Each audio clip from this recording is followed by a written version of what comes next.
Hello there, folks. We are live once again. 86 boxing history every night, or at least that's the way we're trying to talk it. So thank you for being here. Per usual, it's always an enjoyable time for myself and hopefully for you as well. So, as I always say, appreciate anyone who drops by. You are appreciated for being here, taking the time to talk about this great thing we call boxing history. Not everyone talks about it, or at least that much, but I love it. As a matter of fact, that's the thing I pretty much enjoy right there. Boxing history. And it shares a lot of stories. It talks back in the newspapers, all that good stuff. So that is what we're here to talk about. A little bit of boxing history, a subject you're probably familiar with, have heard before, some names you will have heard before, some names that we tend to enjoy in the premier division in the sport of boxing, the heavyweight division. We're talking 1880s heavyweights, baby. And I know you appreciate that. 1880s heavyweights. Let's talk about how good some of these historic fighters were. And as I always say, be sure to like, subscribe, all that good stuff. You just are appreciated for being here. So salute in many regards. Shout out to Saul. Appreciate you dropping by. Saul says, let's go, folks. Hey, let's go. Saul, thank you once again. Always great to have you here. Shout out to my man, Dan the man. Says, good evening, fight fans and history scholars. Appreciate you there, Dan, as always. It's great having you here, Dan, a steward of the history himself there. So you're appreciated, Dan. Thanks for dropping by. Shout out to Joshua there. Hey, it says a good day. Good day to you as well, Joshua. Another steward of the history there for sure. Be sure to go check out Joshua, but appreciate you dropping by, Joshua. And if you didn't know, my name's Joshua as well. So double kudos there for sure. Shout out to my man, Random Acoustic Thought says, big up 86. Another steward of the history. Hey, what's going on there with your Random Acoustic Thoughts? Folks, go check out Random Acoustic Thoughts. He is producing content over there that is diving into the history of some of these great fighters from the past, not unlike what I do here. And hey, it's always appreciated because you're sharing the love right there. And that's what it's all about, being able to share that love. So good stuff there. Appreciate it there. Random Acoustic Thoughts. So be sure to go like, subscribe to Random. We're going to have to do something. I have an idea there, Random. It's a subject we've touched on before, but we got to talk about it there. Salute there to you, Dan. Good to go. Good to go. Again, I appreciate everyone being here. Per usual. Joshua says, just the heavyweights, I guess. No George Dixon or Walcott, LOL. Though Joe did fight the heavyweights. That is true. Barbados Joe did fight the heavyweights.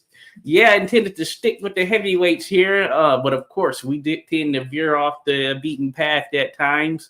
So that being said, some of these other ones could come up, no doubt about it. The great George Dixon, Little Chocolate, the great Barbados Joe Walcott from Guyana, as a matter of fact. Guyana. Shout out there to the Pigeon Squad says, what does that Crip know about the 1880s? Funny stuff there. Funny stuff there, Pigeon Squad. Remember the name for sure. Cheers. Thanks for dropping by. Sharing the love. Bruce Gas, Boxing Jazz, and more. Salute there to you, Bruce Gas. Be sure to check out Bruce Gas, folks. Great content, Bruce. I wanted to be there for that trivia you did on the $1 Million Gates. Would have loved it. I wasn't able to make it. Missed it. So that's one. Hey, if it comes back up, definitely got to be tuning into that for sure. But yeah, thanks everyone who dropped by, everyone showing love. Hey, appreciate the love, as Rob Man says, appreciate the love. But yeah, all is good. So Joshua says, yeah, and the main plan in the 1880s, boxing was hands guard the body, the stash guard the face. LOL. Yes, that is true. That is true. As a matter of fact, I have a picture of some of these heavyweights we're going to talk about. And you're right. They're what they are. There are a lot of stashes in there. So they say, where's your stash? And I'm going to pull that up real quick. You're going to see stashes right here. Look at all these great fighters that we can talk about right here. And that's what we intend to do, of course. So for those that don't know, we're going to start with the top right row in no particular order, or then this isn't all of the top boxers. This is just a number of them, some we can talk about and share the wealth with. So from top to that very top row, from left to right, you have, of course, John L. Sullivan, the Boston Strong Boy. Then you have Charles A.C. Smith, or C.C. Smith, the Black Thunderbolt. Then there's Jake Kilrain. We all know Jake Kilrain, right? So we'll talk about him. We'll talk about Old Chocolate George Godfrey there in the middle. We'll talk about Jim Smith, bare knuckler boxer, but hey, a guy who did his thing back in the day. We'll talk a little bit about Bill Farnan, or at least these are individuals we should know. Australian heavyweight champion, the first to be exact. Then, of course, Herbert Slade there ends it on the right in that top row. Herbert Slade, the Maori fighter who actually fought Sullivan. Then starting in the bottom from left to right, of course, we have Dominick McCaffrey. If you don't know Dominick McCaffrey, I have a video out there on him, as I do with some of these others. Frank Slavin, another Australian heavyweight, big time. Then we have Patsy Cardiff. That's a name that is out there. A lot of people probably don't know about him, but he could box. He could certainly box. Paddy Ryan, not necessarily known for boxing fame as much in terms of Marquess of Queensberry Rules, but a guy who did lace up the gloves, but he also fought bare knuckle. And then, of course, the Black Prince, Peter Jackson, another one of the greats who represented Australia, born in the West Danish Indies, now known as the Virgin Islands. So these are all individuals worth mentioning for sure.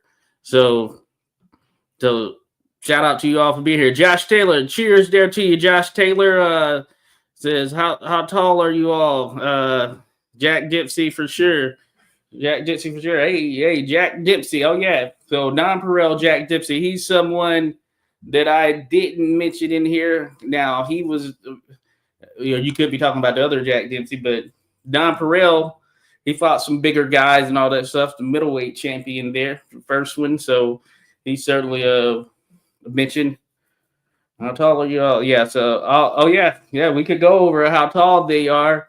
Let me see here. As a matter of fact, since Josh Taylor brought it up, let's see if I can remember. I'm gonna do it off top. Let me bring up the banner again. We're gonna start top to left. I might be wrong on some of them, so double check. John L. Sullivan, you're gonna get about 5'10", 5'11-ish. C.C. Smith, top left to right again. C.C. Smith, about 5'10". Jake Kilrain, he's somewhere around there as well, that 5'9", 10-ish range. George Godfrey, if I recall correctly, about 5'10" himself. Jim Smith. How tall was Jim Smith? Jim Smith might have been just under that. He might have been in that 5'8" range. Let me pull it back up here. Then Bill Farnan, can't remember exactly what Farnan. He might have been 6 foot. Herbert Slade, about 6'2". Going to McCaffrey. McCaffrey's about 5'7", 8-ish. Then Frank Slavin, about 6'2". Patsy Cardiff, can't remember with Cardiff, to be honest with you fully. Patsy Cardiff got me there. I don't know. Might, 5 something, I'd imagine. Can't fully remember with Paddy Ryan. 6'2" with Peter Jackson, but Paddy Ryan, he might have been in that 5'10"-ish range. I don't know. We have to double check on that there for sure. Definitely have to double check on that. But good thing there. Peter Jackson was more of a 1890s guy. Yeah, he was. He did fight in the 1880s. And there's some other guys who got their start in the 80s, but did cross over to the 90s. I would say, yes, Peter Jackson came too in the 1890s, no doubt about it. That's probably where you saw his best work. He did fight in the 80s in Australia, mainly there. I can't remember if he fought outside of Australia prior to the... Well, yeah, he did prior to the 1890s, reaching the 1890s. But his best work was certainly there in the 1890s. You're right. Yes, Johnson, yes, Peter Jackson, more early 90s. Yeah, he went on a heck of a run when he came to the U.S. He done some things, chronicled some of the work. have a video on the channel where we talk about Peter Jackson and the work he put in when he was looking to get that contest with Sullivan. So this was in the latter part of the 80s leading into those 1890s.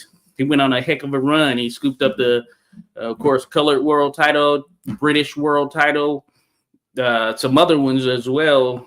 He just couldn't get to that world title shot, but he ran through some of the best that the sport had to offer there in the heavyweight ranks at that particular time. James Corbett was great as well, says Josh Taylor. No doubt about it there, Josh. James Corbett, James J. So, yeah, he's someone that could be included here. I can't remember exactly off top when he got his start, but I'd imagine it was probably there in the latter part of the 1880s. He's one of those guys that didn't have a ton of fights just a ton of fights in his overall career, but he certainly made the best of the fights that he did have. So that counts for something for sure.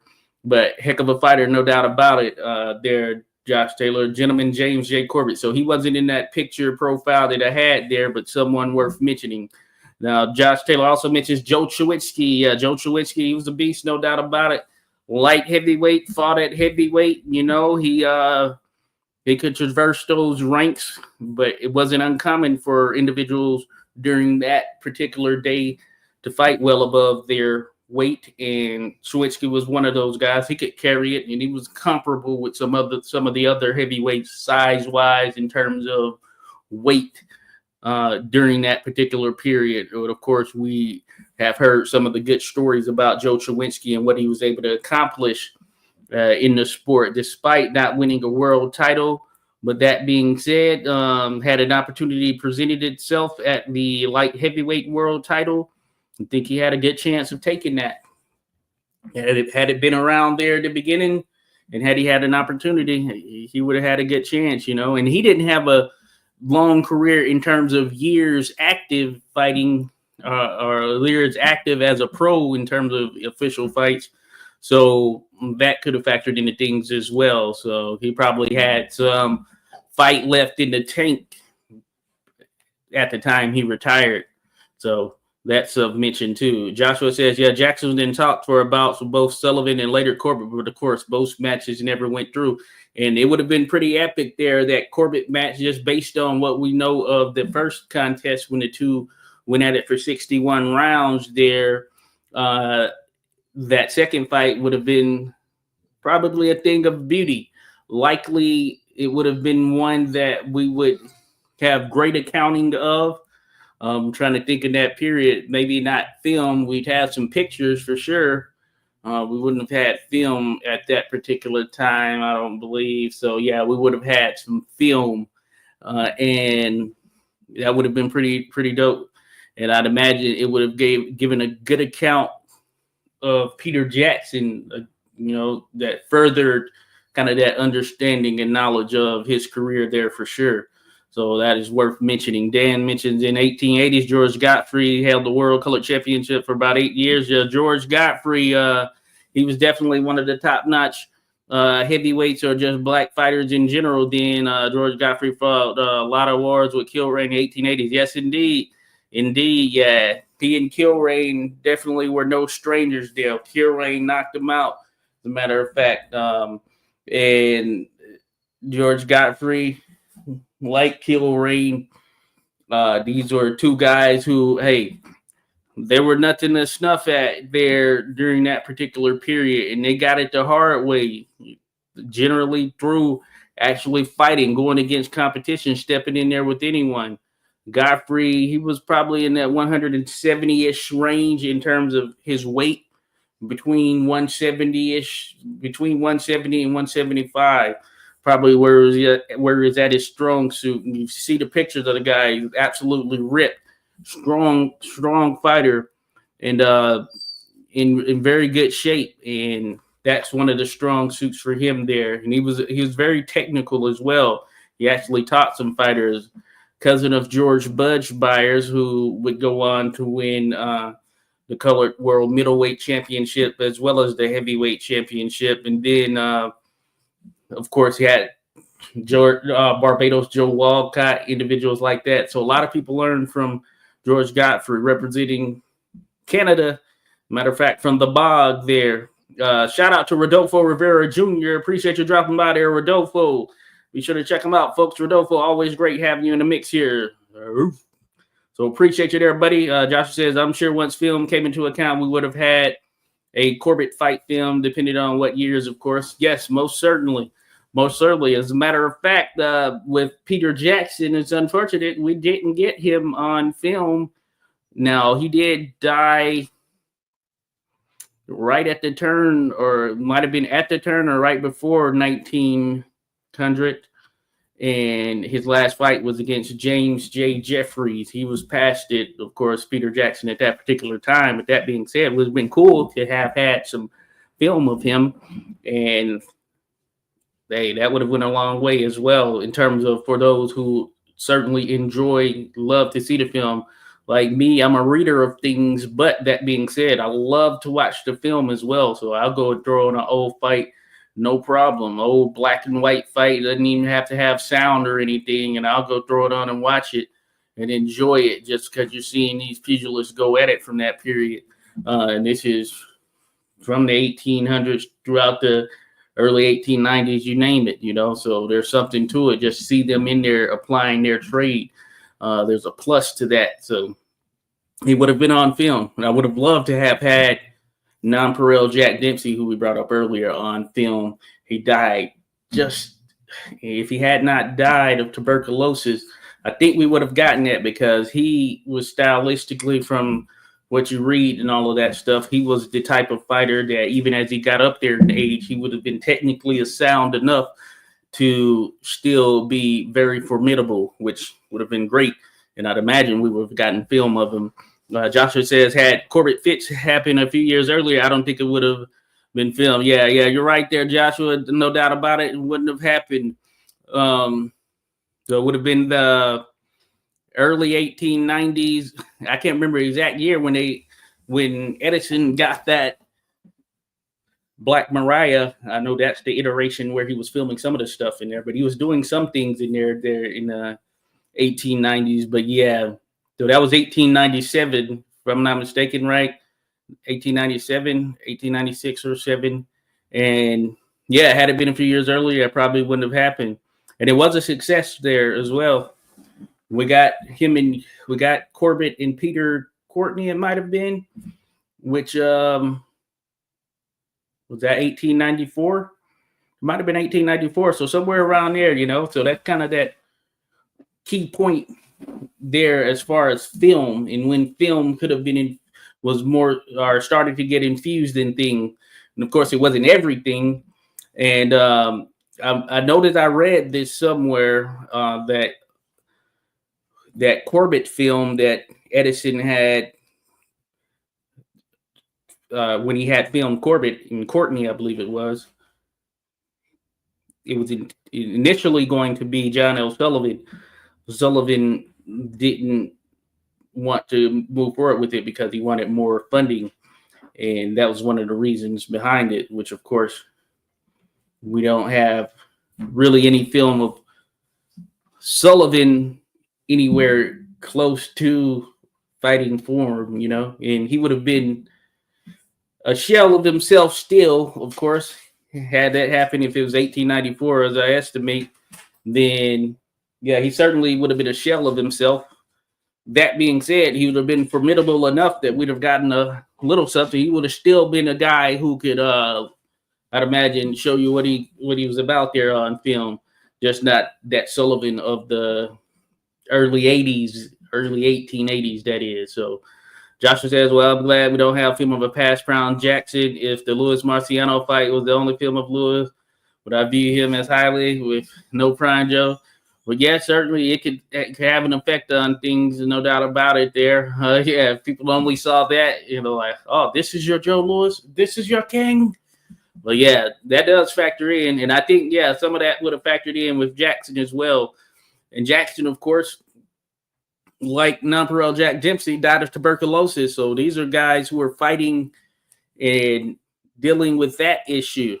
And I believe the case with both of them they had multiple bouts with it for sure. Nonpareil Jack Dempsey had multiple bouts with tuberculosis. So you think about that, fighting, dealing with tuberculosis, what effect it really had on you. Think about where we are at this time, technology wise, and from a medicinal standpoint. Of course, back then, I don't think they had the vaccine at the time, and therefore dealing with it. I mean, who knows just the breadth of the effect, but a lot of people died from it, so pretty tough. Josh Taylor says Jack Johnson, after training with Trowinski, turned into a monster. Trowinski, you think would have beat more champions than you thought. Yeah, you're right there. You're right. Like I said, I think some of it is he seemed to. Yeah, if you look at it, if I recall correct, Trowinski's career as far as fighting, actually his pro career there with official fights that was tapped in, it might have been around 9 years, which of course isn't bad. It isn't like short relative to how short life is. But that being said, we know of some boxing careers that extend well beyond that 10-year mark to that 15-year mark up to the 20 marks. And then for some of the rarer fighters, goes far beyond that. So, yeah, Trowinski, I mean, it speaks to how great Trowinski was, He was a hell of a fighter there. And he definitely played a part in Jack Johnson's journey towards where he ended up, of course, world heavyweight champion. And you can just see from the film that we do have of Trowinski, he was skilled. He had pretty solid footwork from what we can see. And, of course, people went to him because of word gets around. When you're in the biz, when you're in the mix, of course. George Godfrey also died at 48 of tuberculosis. Yeah, pretty crazy. Yeah, I knew he did die at a fairly early age. It's crazy. TB was taking people out there. TB was taking people out during that period for sure. I know we've talked about it in other iterations of some of the other boxers that died of tuberculosis, even some who had retired or maybe were no longer fighting, but down that path, they ended up dying of it. I'm sure it was probably prevalent in some other sports as well, but we can certainly tie it back to some of the great boxers of the past that we know of. Joshua says, film in 1894 could not lead the Black Mariah, though. You need light, but not too much light to see the image. Gotcha there. So, yeah, 1894, would have had to have been there, right there in the midst of that. So it's pretty amazing in terms of, think about 94, then 97, I believe it is, when we had Corbett versus Fitzsimmons in that heavyweight championship fight, the first one filmed. That's 3 years, really. You could argue less than 3 years, depending on exactly when in 1894 and in 1897. I don't remember the exact date in 1897 when they fought.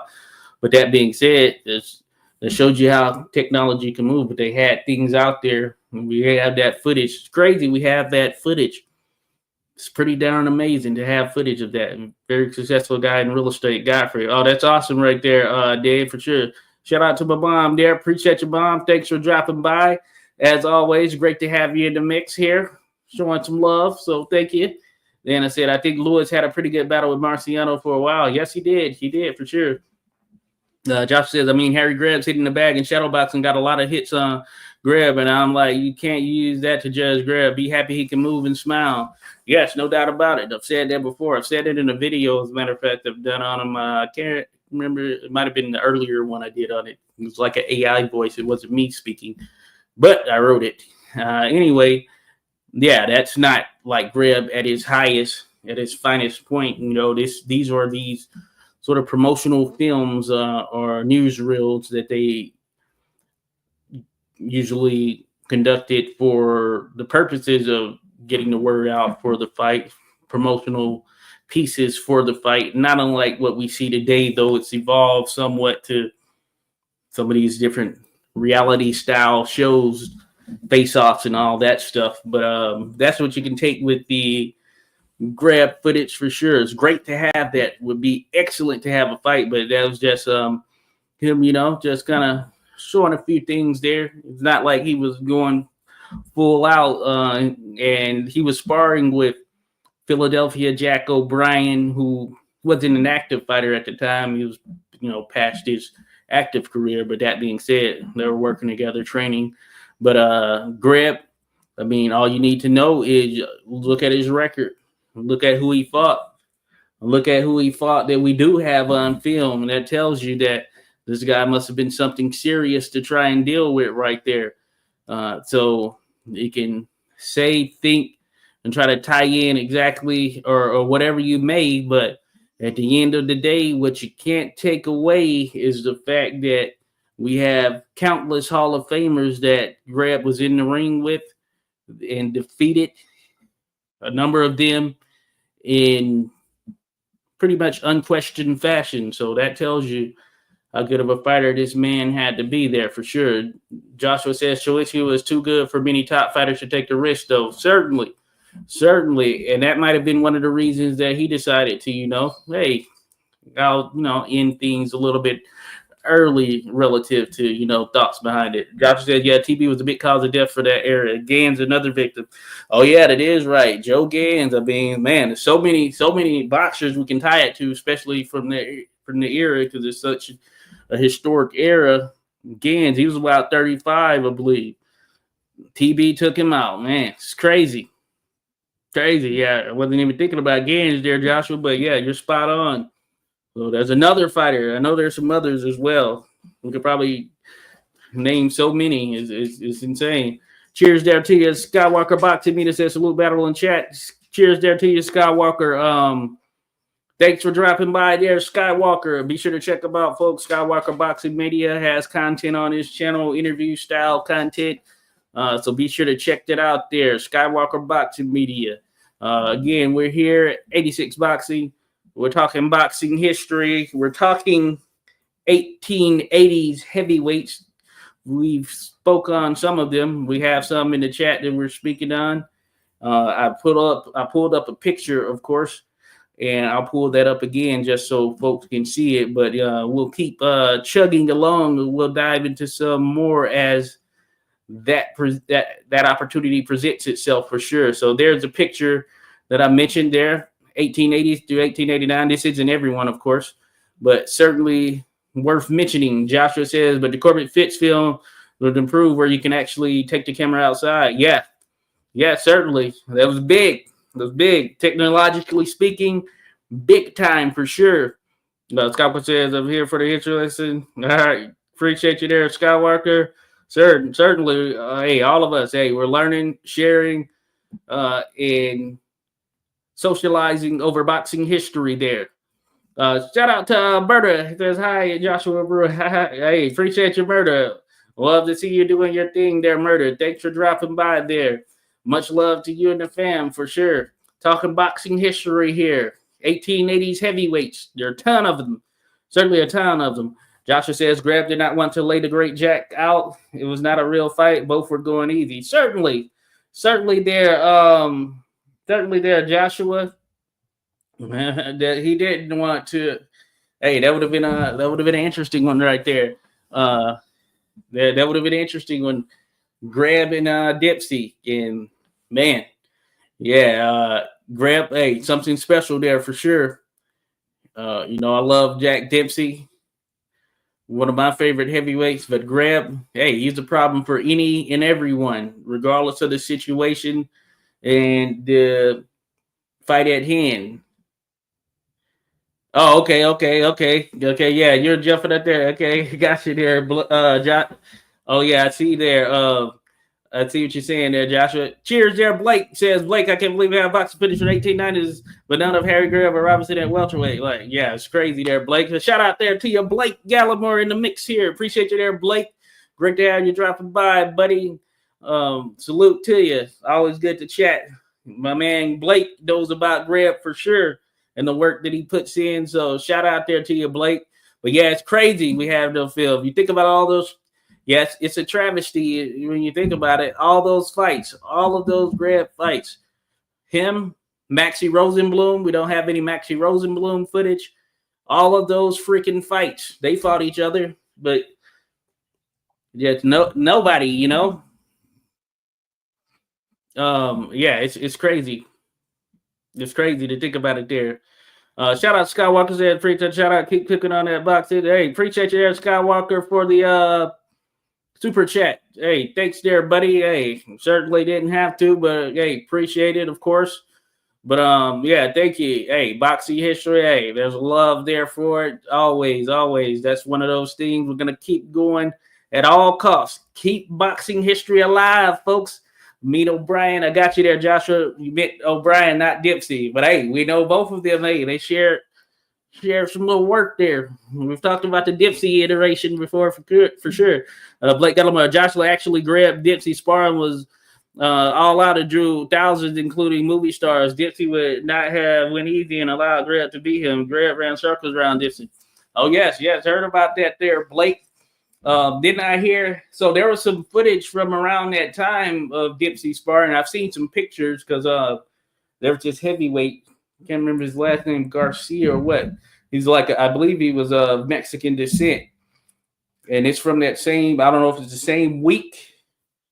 And I think there was a little bit of footage of him in there with Dempsey. I can't think of who it is. You might know who I'm talking about there, Blake. But yeah, we just don't have any footage of the Dempsey grab. That'd be crazy if there was some of that out there, you know. And there was a good amount of Dempsey footage that is out there. So it would be such a shock if it's just somewhere, you know, somewhere deteriorating. Yeah, that would be such a shock, man. But it'd be great to have, man. I don't know how often we find some of these little random things in attics and basements. I know it still happens sporadically. You'll get some stories that make it to mainstream news. Oh, we found this rare whatever that was in a box somewhere. That'd be crazy with boxing footage.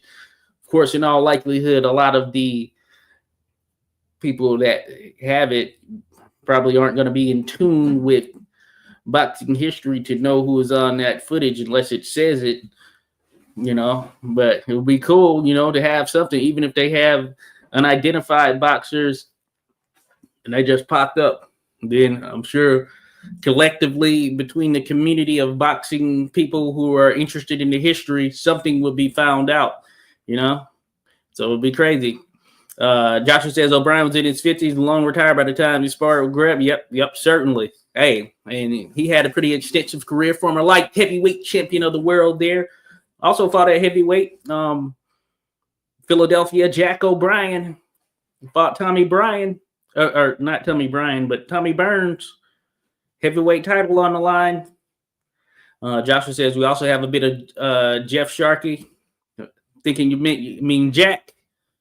You mean Jack there, Joshua?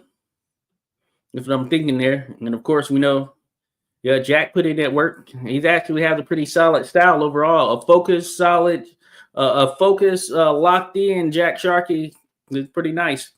Dan says O'Brien was 1890s, way retired, but his gym in New York, biggest gym at the time. Oh, yes, cool stuff there, Dan. Good noting that. Had a gym in New York. All right. Philadelphia Jack. Yeah, he was a good boxer. Very good boxer. Ton of fights right there. Hey, you can learn from those guys. Certainly, who have just these crazy amount of fights, hundreds of fights, you know. And that's just like official fights. So think about the other stuff, sparring, off the cuff, maybe some stuff that was lost or not really accounted for or got mixed in the shuffle or whatnot, not recorded properly. Crazy. O'Brien was maybe the most underrated ever. Hey, when you think about terms and saying things of that nature, he's someone, hey, I don't think it's blasphemous to throw him in the billing there. Hell of a fighter for sure. Blake, it was actually recorded. It mysteriously disappeared. All right there, Blake. Yeah, this being the Dempsey grab. Yeah, that's pretty crazy, right? Wonder if Doc Kearns had something to do with that. I wonder. Certainly, I wonder. It would be amazing to have that. It's super awesome right there. Josh Taylor, Oscar battling Nelson versus Joe Gans. Thoughts? Hell of a fight right there. Or well, they fought more than once, but the one that we have, that 42 rounder, I think it was 42 rounds. That might have been the first one. I think that was the first one. But hell of a fight. That was the one that was in, was it Nevada? I think Reno, Nevada. Can't remember the year. 19 something. Was it 1901 maybe? Or 1899? I'm trying to think because I think it was 18 something when he fought Terry McGovern. But yeah, Oscar battling Nelson, Joe Gans. I mean, stylistically seem to be made for each other. At least they could carry a fight well beyond what the normal person or the normal fighter, and those guys back in those days, they weren't normal. Well beyond what you would expect. Yeah, to think about that. They're out there in the hot sun battling, get out. Remember, no top cover or anything of that nature. You're just out there. I think it was Reno, Nevada, when those two fought. The year escapes me, but the one that I'm thinking about specifically is probably the best of the series.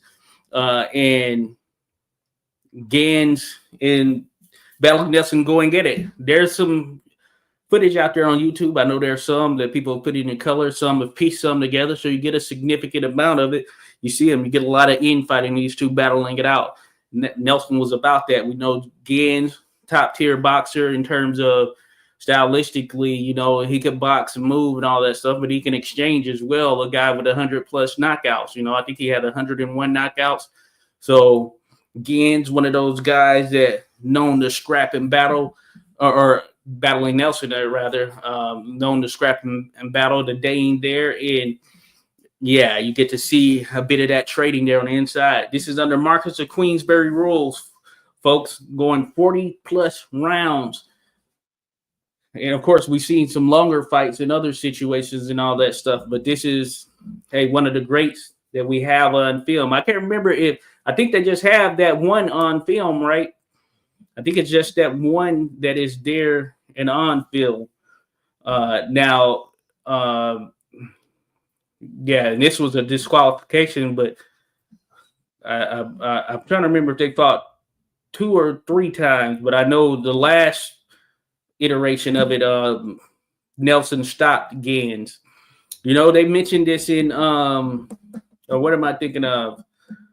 Oh, yeah, because I was kind of, you know, when I did the Packy McFarlane video, who was a lightweight, and these are lightweights, of course.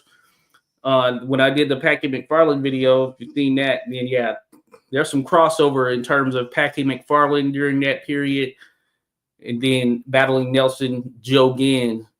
But of course, with Joe Gans, he eventually dies in the midst of this, and it's really more battling Nelson, Packy McFarlane. That would have been one that would have been great to have, and one for the ages, I'd imagine. We'd have had it on film for sure. So that was a good fight, or just a good series. When you're thinking about the history of the sport there, Josh. Alistair Overend, hey, thanks for dropping by. Alistair says Dipsy and Grab sparred 2 or 3 times. One of those times, Dipsy sparred 3 men. Grabs was second, and Dipsy sparred a heavyweight after him. In a fight, Dipsy would be too much for Grab. Yeah, it'd be very interesting, Alistair. Be very interesting. Yeah, you know, I'm a man who, yeah, I lean that Dipsy route. Be a hell of, just thinking about that 1919 Dipsy, you know, during that period. You know, that prime Dipsy, man, he'd be tough. But, hey, Grab, he wouldn't have backed down for sure. And Grab felt pretty strong about it. Of course, we know Grab beat Tommy Gibbons. And this was prior to, now the Gibbons did get him, might have been the first time, but Grab did beat Tommy Gibbons. And Gibbons, we know, went on to fight Jack Dipsy and didn't have a ton of success, at least, or Gibbons more of a boxer, you know, more of a defensive guy, but he, you know, he could box, move, and all that stuff, but he didn't really give Dipsy, or I would say hurt Dipsy, or put him in any critical situations in their contests. And yeah, Grab, it would have been an interesting one for sure. So you had to think that Grab, he would have been there in the mix as well and would have had some success. But that being said, yeah, Dipsy, hey, he was a handful. He was a handful in that period. Josh, I think Jack Dipsy being a superstar, he was really helping his fight not to get lost, where guys like Jeff and Grab have lost movies. Okay. Yeah. Of course, Dipsy, yeah, one of the premier mega stars of the sport. So of course, yeah, some of those are out there. Yeah, Grab. Yeah, hey, it was a long grind of a career. It was a grind to get to that title, and of course, grind thereafter. And just the type of fighter he was, but just given the type of fighter he was, pretty much ready to go in all steps. You would think there would have been some out there. Someone hated Grab and handed over all of his film for silver content for World War II. Yeah, they did that with a lot of film, and that's crazy. You think, like, could there not have been something else? But I guess the war took precedent. But there are a number of films lost. There was he would have been in, I'd imagine, that Tiger Flowers film. I know there was a Tiger Flowers film. It might have been filmed around 1925, 26-ish. I think he died in 26, something like that. But there's a known lost Tiger Flowers film. I mentioned this before, and I'd imagine Grab was in there. Matter of fact, I might have read that Grab was in there. And we know for sure that film was out there and listed as lost. What if it's somewhere, or at least a version that wasn't lost? But yeah, that silver content thing, wow. They just, man, out with that type content right there. This historic stuff, it's crazy. Blake disagrees there with Alistair. Hey, certainly, hey, that's what we love about it. Jeffrey's Tom Sharkey, Joshua, yeah, that's the one that showed you. It's pretty crazy that from the footage I've seen in one of the I've seen it in a couple of iterations, but in one of those documentaries, they mentioned that it was from a cigar box. Just think about how far we've come, cigar box. 1894, you had to be in a Black Maria. To 19, this would have been like 19 prior to 1904, or between 1901 and 1904, I'd imagine, because Jeffries retired in 1904. So somewhere in there, just think about how far we progressed to where they actually had a film in a cigar box, which is crazy. And we actually have footage of it. And there was actually more, or at least there was actually a film crew there. And supposedly the lights blew out, and that was the reason behind the film not being available or something like that, or not working out. But it's crazy. We do have a little bit of that. Good to see both of them. Tom Sharkey, I had posted something about him yesterday, as a matter of fact. Old Tom Sharkey, Dundalk, Ireland there. The Irish liquor. Hey, about 5'8", really about $185, somewhere in there, $180, $185, probably just formidable version of Tom Sharkey. But man, he had a punch on him. Hey, Tom Sharkey, definite puncher right there. So many other mythical fights that he could have been in that probably would have been some pretty top level fights from an entertainment standpoint. He's one that, yeah, be crazy to have more film of him, because he brought the entertainment. To have him and Fitzsimmons, that would have been something for sure, at least film of it. So crazy. We have a few moments of the second fight. Yeah, it was the second fight, certainly. Yeah, because they had fought before, Jeffries and Sharkey. Can't remember the year. But like I said, yeah, this is the second fight. So a title was on the line. So Tom Sharkey did get a world heavyweight title shot. Blake Gallimore, Josh Taylor, Shane, that was not recorded. Certainly there, Blake. Cheers there, Boz. Appreciate you dropping by, Boz. Boz's bass notes, or bass notes. Guess we'll call it bass notes, because you're talking about playing the bass. So look there to your Boz. Be sure to go check out Boz, folks. Boz's bass notes. You want to hear some things. Imagine it's pretty stellar. I've heard you playing there, Boz. Good stuff, for sure. Appreciate you. Wish the Gaines Nelson fight had better viewing. It was pretty fuzzy. Yes, indeed. Yeah, it is pretty fuzzy. Some people have, and I commend these folks that go back and try to correct some of this footage. So there are some slightly corrected versions that are out there, but yeah, still pretty fuzzy. That's the only sort of drawback. But hey, amazing we have it, certainly. But yeah, somewhat fuzzy. Great Danish boxer there, says Boz. Yes, indeed. Battling Nelson there. Certainly, Joshua, 40 rounds in 1901 is not 4 rounds in a bare knuckle fight. Yeah, 40 rounds. Yeah, 40 rounds. So it was 1901. Yeah, 40. It was stopped in like the 41st or something. Disqualification, something like that. Well, I guess Nelson was hitting low, and Gaines ended up winning. 17th, and then the 21st round, Nelson stopped Gaines in the 17th. Okay, 21st round. So these are second two, right? This would have been the second two fights, because I was trying to remember if they fought twice or three times. So good stuff there. Let's see here. Ad Wolgas didn't stop Nelson. Oh, yeah, Ad Wolgas. I believe Willie Ritchie, he won it from Wolgas, right? If I'm not mistaken. But yeah, Ad Wolgas. There's a midget Wolgas as well. But yeah, I mentioned Ad in the Packy McFarlane contest. It would have been crazy. It would have been cool to have Packy McFarlane. Well, had he gotten a shot at the titles. Some of that was weight, but, you know, one of those things. My favorite boxer name ever, Ad Wolgas. Oh, yes. Oh, Ad. He was a great warrior, Boz. Yes, Dan. Yes, indeed, there. Cheers there, Boz. Let me see here. Josh Taylor says, what would be your favorite boxing movie that was based back in the day? You know, there are a lot of good ones out there. Out of those that I've watched in recent times, you know, I really enjoyed that James J. Corbett movie. I think it was called Gentleman Jim. Errol Flynn might have been the guy, because I think he played in a lot of high-level stuff.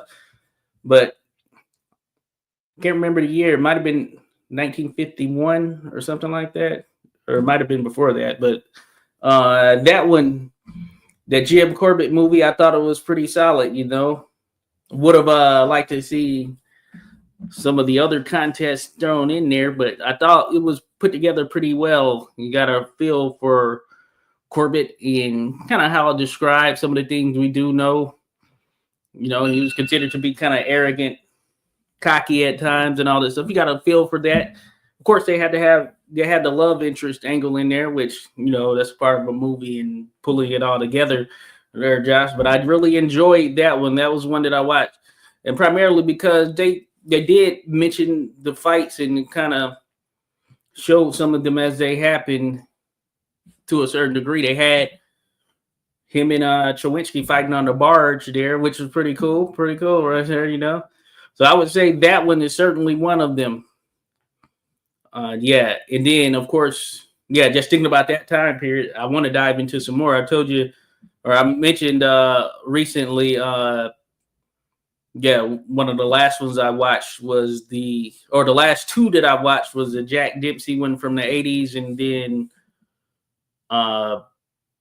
Rocky Graziano's movie, which I thought was good. I can't really even remember much from that Jack Dempsey movie. I know Joshua was mentioning it. It was just one of those immediately after he died.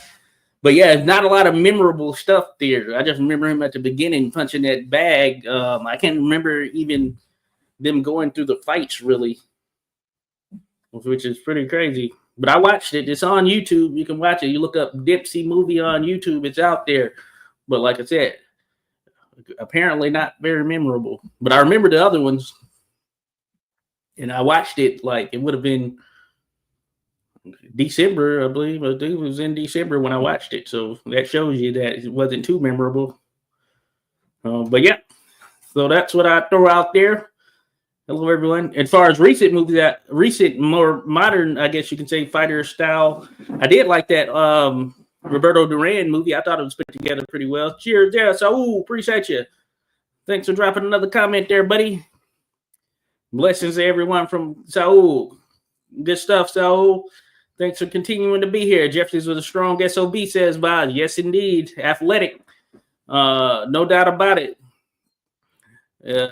Yeah, Bob says Tom Sharkey hit hard. Yes, he did. He did. Had a high level of knockouts there. Like I said, not a huge guy, just in overall stature. Certainly not height.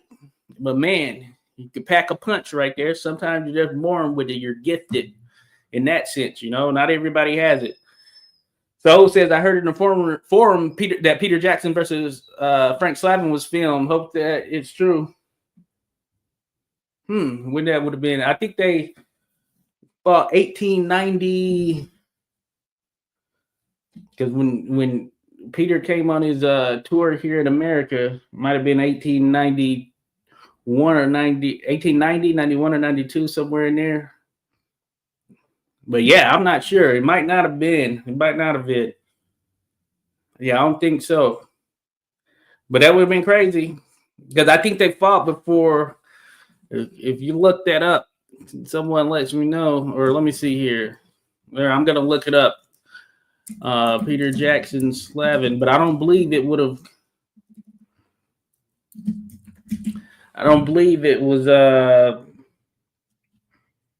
that film time there. Let me see here. So 92. Yeah, he knocked him out in 92. Yeah, so I don't think it would have been filmed. Based on what we know of when film started to appear, because I'm pretty sure that I know Corbett was the first from a championship perspective, but there was some other footage out there. Some guys, I remember seeing some footage of, might have been a guy messing around with some boxing gloves, then a cat doing some boxing gloves, and then there's the two sisters, but I don't know the exact years right there. But I don't think that one would have gotten filmed there. Joshua says, and Sullivan Kilrain has picks, lots of picks. Yes, it's pretty epic that we have those picks, you know. Man, if there would have been even more of them, probably could put together some form of motion right there. I've colorized some. I've used some in some videos that I've done there. But it's amazing. That good old-fashioned American dirt they're fighting on. They're bringing it. It's pretty crazy that we do have that. So, and that fight was well covered, especially considering it was an illegal fight. We got pictures, newspapers are all over it. It's crazy. Was it Sailor Tom? Yeah, Sailor Tom. Some even say the Marine, fighting Marine there for old Tom. Good stuff there. Boz, bro, hope we find the official full film of Sharkey versus Jeffrey 2. Both fought like Marciano. Yeah, that would be crazy. That would be crazy. From indications, I think the filming didn't work out, you know. I think the official film, there was an issue with the official film. So that may be just lost, period. So I think all they have is that, which I mentioned, was the cigar box. Now, if there were more of that, that would be pretty amazing. Yeah. So all I hear is a real war for a few rounds. Sullivan Jackson. Oh, yes, indeed. Sullivan Jackson.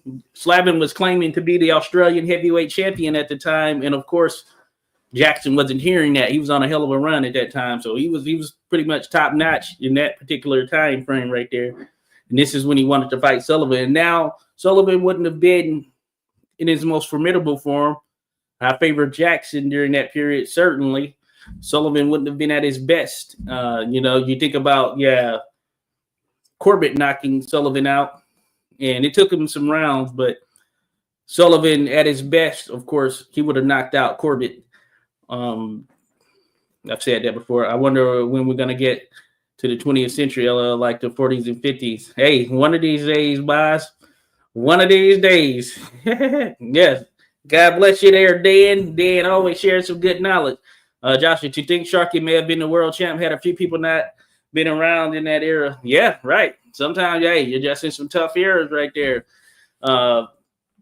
Jeffries wasn't having it, almost like the antithesis to Sharkey. You know, Sharkey, for as big of a puncher he was, just dealing with a big, strong, durable guy like Jeffries. Hey, couldn't do anything with him in that sense, you know.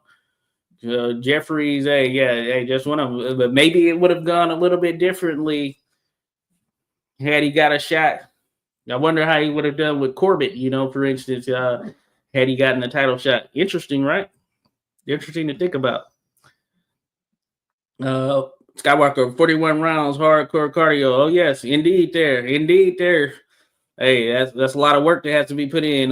Saul says, Dan, brother Sullivan was aggressive and tough as shit according to Cyberboxing. He fought like Dipsy, but Jackson was more complete and tough as hell too. Yes, indeed. But Sullivan, big time puncher there, big guy, solid. And he had an offensive arsenal to him. And when he put hands on you or gloves, he could put you to sleep for sure. So Sullivan, he was very formidable as a fighter. I have the video out there. It says it's a Sullivan video where I'm talking about is he over or underrated. But really, what it does is kind of talks about some of those guys he didn't fight. Sullivan is one of those, and I think it would have been a hell of a fight between he and Sullivan. Of course, Sullivan could have won, but Sullivan, he could have won as well, no doubt about it. Bob says midget Walgus was not really a Walgus, but he took the name, I guess, because he admired that. Oh yeah. Okay, good stuff there. Joshua says Dempsey, Walcott, Corbett, even Walgus got the name stolen from later fighters. Yeah, same with Godfrey. Hey, that's ultimate homage. Even Joe Gans, so many Joe Ganses out there. A number of them taking that namesake stop. And yeah, hey, that's homage right there. Young Corbett the second, third. Young Corbett one. I think his name was George Green. So yeah, hey, true homage. So it says I found some newspaper pics of Jeffries. He used to crouch to his right and do a low crouch jab. Oh yeah, I'd imagine. Yeah, there's some training footage out there too. Yeah, he's beast, real deal athlete. Oh yeah, Bob says Errol Flynn played Corbett. Okay, good stuff. Gentleman Jim, 1941. I think Mike Tyson's favorite movie of all time is Gentleman Jim. Okay, awesome. Didn't know that right there. Thanks for sharing there, Dan. But yeah, it was a good film. It was a good film for sure. I would say I enjoyed it. I like Corey Wallace's Joe Louis story. This is a movie film. I don't know if I've seen that. I didn't know of that one there. Joshua might have to check that out. Joe Louis film. Gentleman Jim, Raging Bull, and Rocky, one of the greatest boxing movies ever. So, all right, gotcha. Y'all, some good movies right there. Raging Bull, damn good. Of course, we had De Niro in there. We know he's held in very high regard. Joshua says Sullivan had a movie for TV back in the 60s. Oh, that'd be interesting. That'd be interesting to see.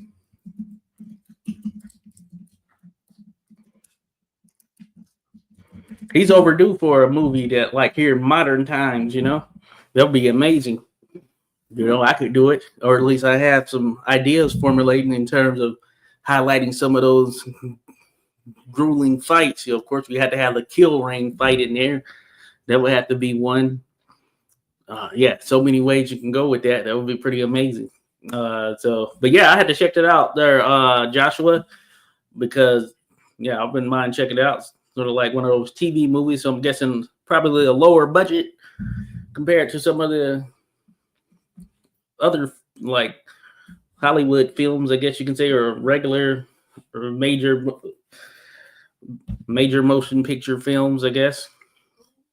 Raging Bull is a classic. Yes, indeed, there, boys. Yes, indeed. That was the last one that I watched. It was a boxing movie. Somebody up there likes me. Yeah, it was damn good. Damn good. Yeah, that's what I was saying. Rocky Graziano, oh, man. Yeah. He was a hell of a individual. I'm glad he straightened himself out because he was going down a pretty rough path.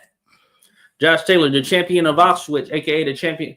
Oh, yeah, I think you mentioned him before. I've seen that showing up on Netflix. Said definitely watch it. Bantamweight fighter. He was from Poland, based on a true story. I have a book on him as well. Yeah. I got to check it out there for sure. And, I know. I think it came out like last year, right? So, and, of course, I mentioned The Survivor with Harry Half.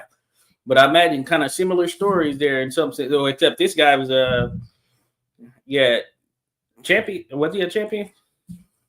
Is he a champion? Did he become a champion, get some type of title? But that being said, I remember looking him up because I thought that was sort of like I mentioned this in a previous live. When I saw that, I thought it was like Netflix's iteration of the Harry Half film. But I found out that, hey, he was a boxer. I don't know about him. So I did look him up here not too long ago, but I got to look it up again. I know you mentioned that, Josh Taylor.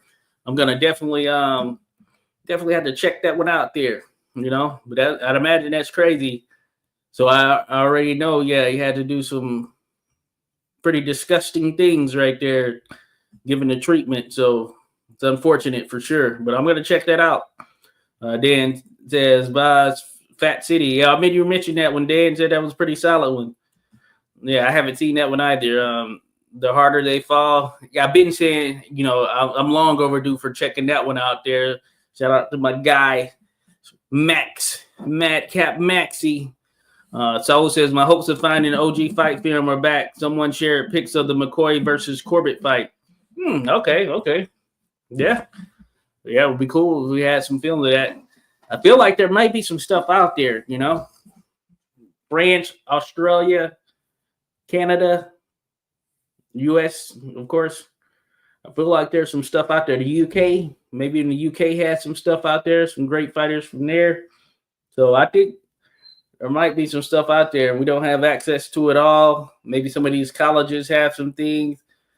Of course, boxing hasn't been in as much favor over the course of time as some of the other sports. So maybe someone's not really kind of dialed in on the footage or whatever. But I know a lot of people have searched for stuff, though, but it'll be interesting. Nor Requiem for a heavyweight, but was it based on a real boxer? Oh, yeah, I know about that when he was like pugilistic dementia or something like that. If I'm not mistaken, Great White Hope was based on Jack Johnson. Yeah, I've started Great White Hope, haven't finished it as of yet, though. I need to do that. Humphrey Bogart, last movie, but you'll like it. Oh, Humphrey Bogart. Has to be around 1897, 1892. It's too early for an outside, for outside fight. Oh, yeah, Josh. Yeah, you're mentioning the Peter Jackson Slavin. Yeah, that's what I mentioned. Yeah, likely wasn't going to be filmed. Josh says you need a special room in the early 1890s. No way you can film a prize fight under the condition. Yeah, it had to be like a pretty precarious setting. I guess until 1897. They had it at least then. But yeah, pretty interesting. Yeah, so Jackson versus Sullivan never made fight of the century material. Yes, there would have certainly been a fight of the century. I know that's thrown out there a lot. It would have been, though. It would have certainly been the fight of the century there. So unfortunate. Then 1892, Slavin Jackson. Oh yeah. I'm still catching up on some. Oh yeah, Slavin looks pretty similar to. Hey, might be some connection there somewhere down the line nearby. Slavin. Hey, there they jive. Cheers to your technique. Salute there to your buddy. Appreciate you dropping by. Technique in the house. In a mix. So, hey, we're talking boxing history, of course. We care again. Boxing history every night. It'd be cool to talk it every night. But we're talking 1880s heavyweights. Now, we've been talking about them through the comments. Outside of just mentioning the little height and stuff. We've kind of been talking about them through the comments. So, yeah, it hasn't gone just down the line, just diving through each thing. But there were some great heavyweights back in the 1880s. Too many to name, of course. You say Slavin, it sounds like me. Got you there. That's funny. If it wasn't for the monster Jeffries, Fitzsimmons would be a long-time heavyweight champion. Hey, yeah, Jeffries, man, a beast. Fitz, even think about that. Fitz, we know how much of a puncher he was. He couldn't overcome him. He had success, but hey, Jeffries a little too much. Corbett didn't have a very good chin in films. You can see he exaggerated lever guard every time he faced aggressive fighters losing rhythm. Okay. Yeah, he's been stopped, certainly. And we have footage of him getting stopped. Some of that there. And he was one of those fighters who had success even as he got older.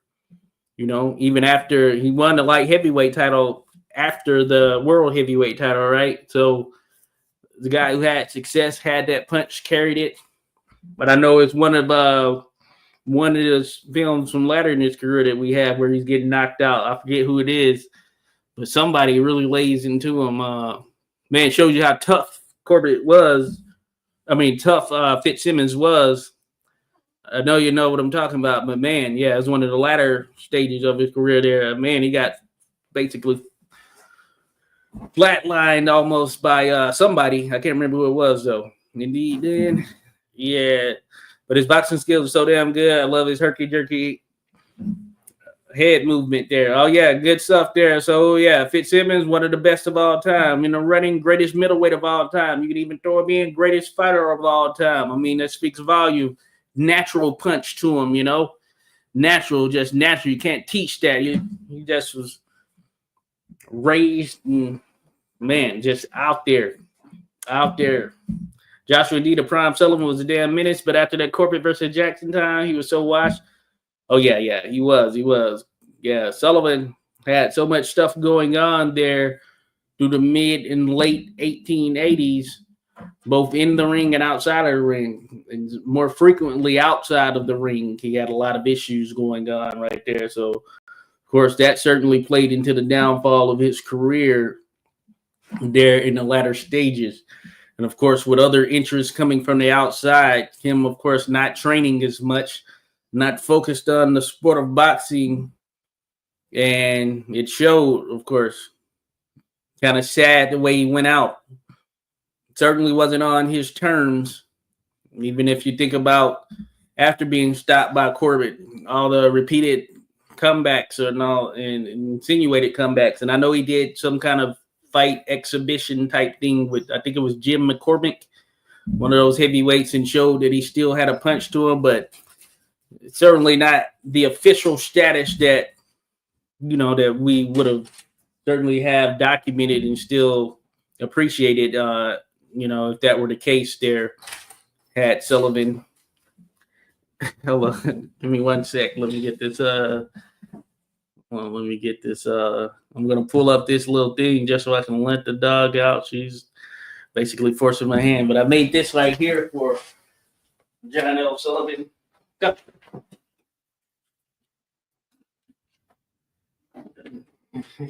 But John L. Sullivan, as mentioned, but yeah, he would have been crazy though. Yeah, Bob said maybe Tom Hardy could play Sullivan. Oh, interesting. That same height, roughly, as Bill. Yeah, that would be interesting. Someone suggested on the channel before. This one guy, he used to be a bigger guy, had more weight, and he lost a bunch of weight. Looks like he built some muscle. I can't remember his name though. He was an actor. Be familiar with him. He was in Remember the Titans. But someone on the channel suggested that guy before. But Tom Hardy, hey, I like Tom Hardy as an actor. He could probably pull it off for sure. Saul says yes. Joshua Prime Jeffrey would have been a problem for every boxer ever. That man was strong, durable, and powerful as hell. The OG and bigger Marciano. Yes, certainly. You would have certainly been a major problem. There's no doubt about it. That's why he's one of those guys that when you think about it, certainly from a fantasy match standpoint, like, oh, how would Jeffrey do with someone? Yeah, certainly the times could change the dynamic somewhat, It's not a 1-for-1. You should just look at it straight on the value of the time you're in. You have to make that comparable or make the comparable adjustments based on the time period and what would factor in. But Jeffries, he'd be a problem. No doubt about it. Mark Bergeron. Hey, appreciate you there, Mark. Thanks for dropping by there, buddy. Hey, salute to Mark, everyone. Show him some love there. Good to have you in the mix here, Mark. As always, been a good little minute, but Mark has always come by, even dating back. Says Cinderella Man, tough life back then. Oh, yes. Very, very tough life there for sure there, Mark. The story of a lot of the fighters from that period, especially if you think about Braddock, the Cinderella Man, who we're acquainted with, Great Depression, things not going your way, tough. Boz, Young Griffo was a great old-time boxer. Yes, indeed. World featherweight champion, if I'm not mistaken, the Australian. Had a ton of fights as well. I believe he fought against a number of fighters. I haven't looked into him in a good little while, but I was going to do a video on him. Matter of fact, I mentioned before that I have a list of videos that I was going to do. It's like a spreadsheet. And Griffo was on there. I never got around to doing it. Like, I never got around to starting anything. So right now, all I have is mention of him when he fought someone who I've done a video on that he was in the ring with. And I do have some stuff on the channel, like some of those photo animations. But Young Griffo, very good fighter. And I know he had some issues too, for sure. Joshua says, for real, I don't think how Johnson defeated Jeffries was about the right style needed to be used for a prime Jeff, but I don't think it would have been as one-sided as it was. Oh, yeah. Yeah, hey, it would have been interesting for sure. It would have been tough. The way I look at it, based on what I know there, in terms of, say, Jim Jeffries, he retired in 1904. Prior to 1904, Jeffries at that particular period, prime Jeffries going up against Johnson at that time. Hey, it would have been very tough for Johnson. I think after that, had Jeffries carried on, say he didn't retire in 1904, I think Johnson would have continued to have that experience and continue to gain that experience. And I think he would have got him. But from, if we said 1903, say if they fought between 1901, 1903, I think it would have been tough for Jack Johnson there, to be honest with you. Very, very tough. I think Jeffries, the experience on Jeffries' side would have been a ton, and Johnson, he still has some learning and maturing to get through. And he did get the competition to get him there, but it would have been tough. Fantasy movie, The Black Prince, Peter Jackson. That'll be an excellent one right there as well, Mark. Certainly. The life of Peter Jackson there, Mark mentioned.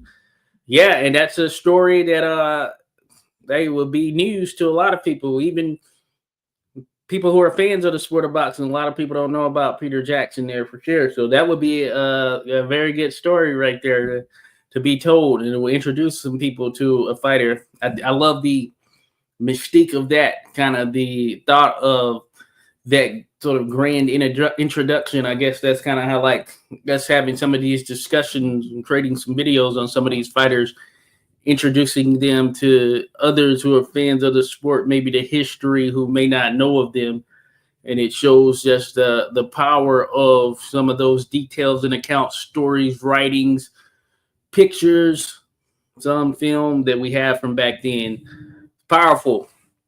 Josh Taylor says he was in Poland before 1940. He became a prisoner of war, and he fought for bread and butter to survive. And the tougher the guy, the more food he wanted, and he shared with others to help them survive. Yeah, they do some crazy. Yeah, those freaking camps. Yeah, I imagine, because watching that Harry Half one, yeah, it showed there was some crazy stuff like that there, Josh. So all right, I expected it to be some stuff like that. Of course, they were fighting to the death, which is crazy. Was it 2 different concentration camps in 5 years and 2 different? Okay, wow. So 5 years. Yeah, that's crazy. Freaking crazy. I watched the movie. It's not boxing, but I read the book and then watched the movie recently. Louis Zamperini, Unbroken. Yeah, he was in some concentration camps, and he was in the Olympics in 1936 and was going to be in the 1940 Olympics, but the war came about. Then he became a prisoner of war. He's a bombardier. So yeah, crazy stories right there. Stuff you couldn't even make up. I was just looking into the original Young Corbett. He is the guy that knocked out Terry McGovern. The original Young Corbett? I can't remember how big he was. Did he? Or was that the second?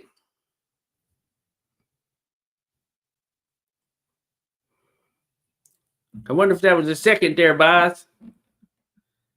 But I could be wrong. But yeah. Terry McGovern, he was a big time puncher. Big time puncher right there. Terrible Terry. We know we got him in there with Gans. Featherweight champion of the world.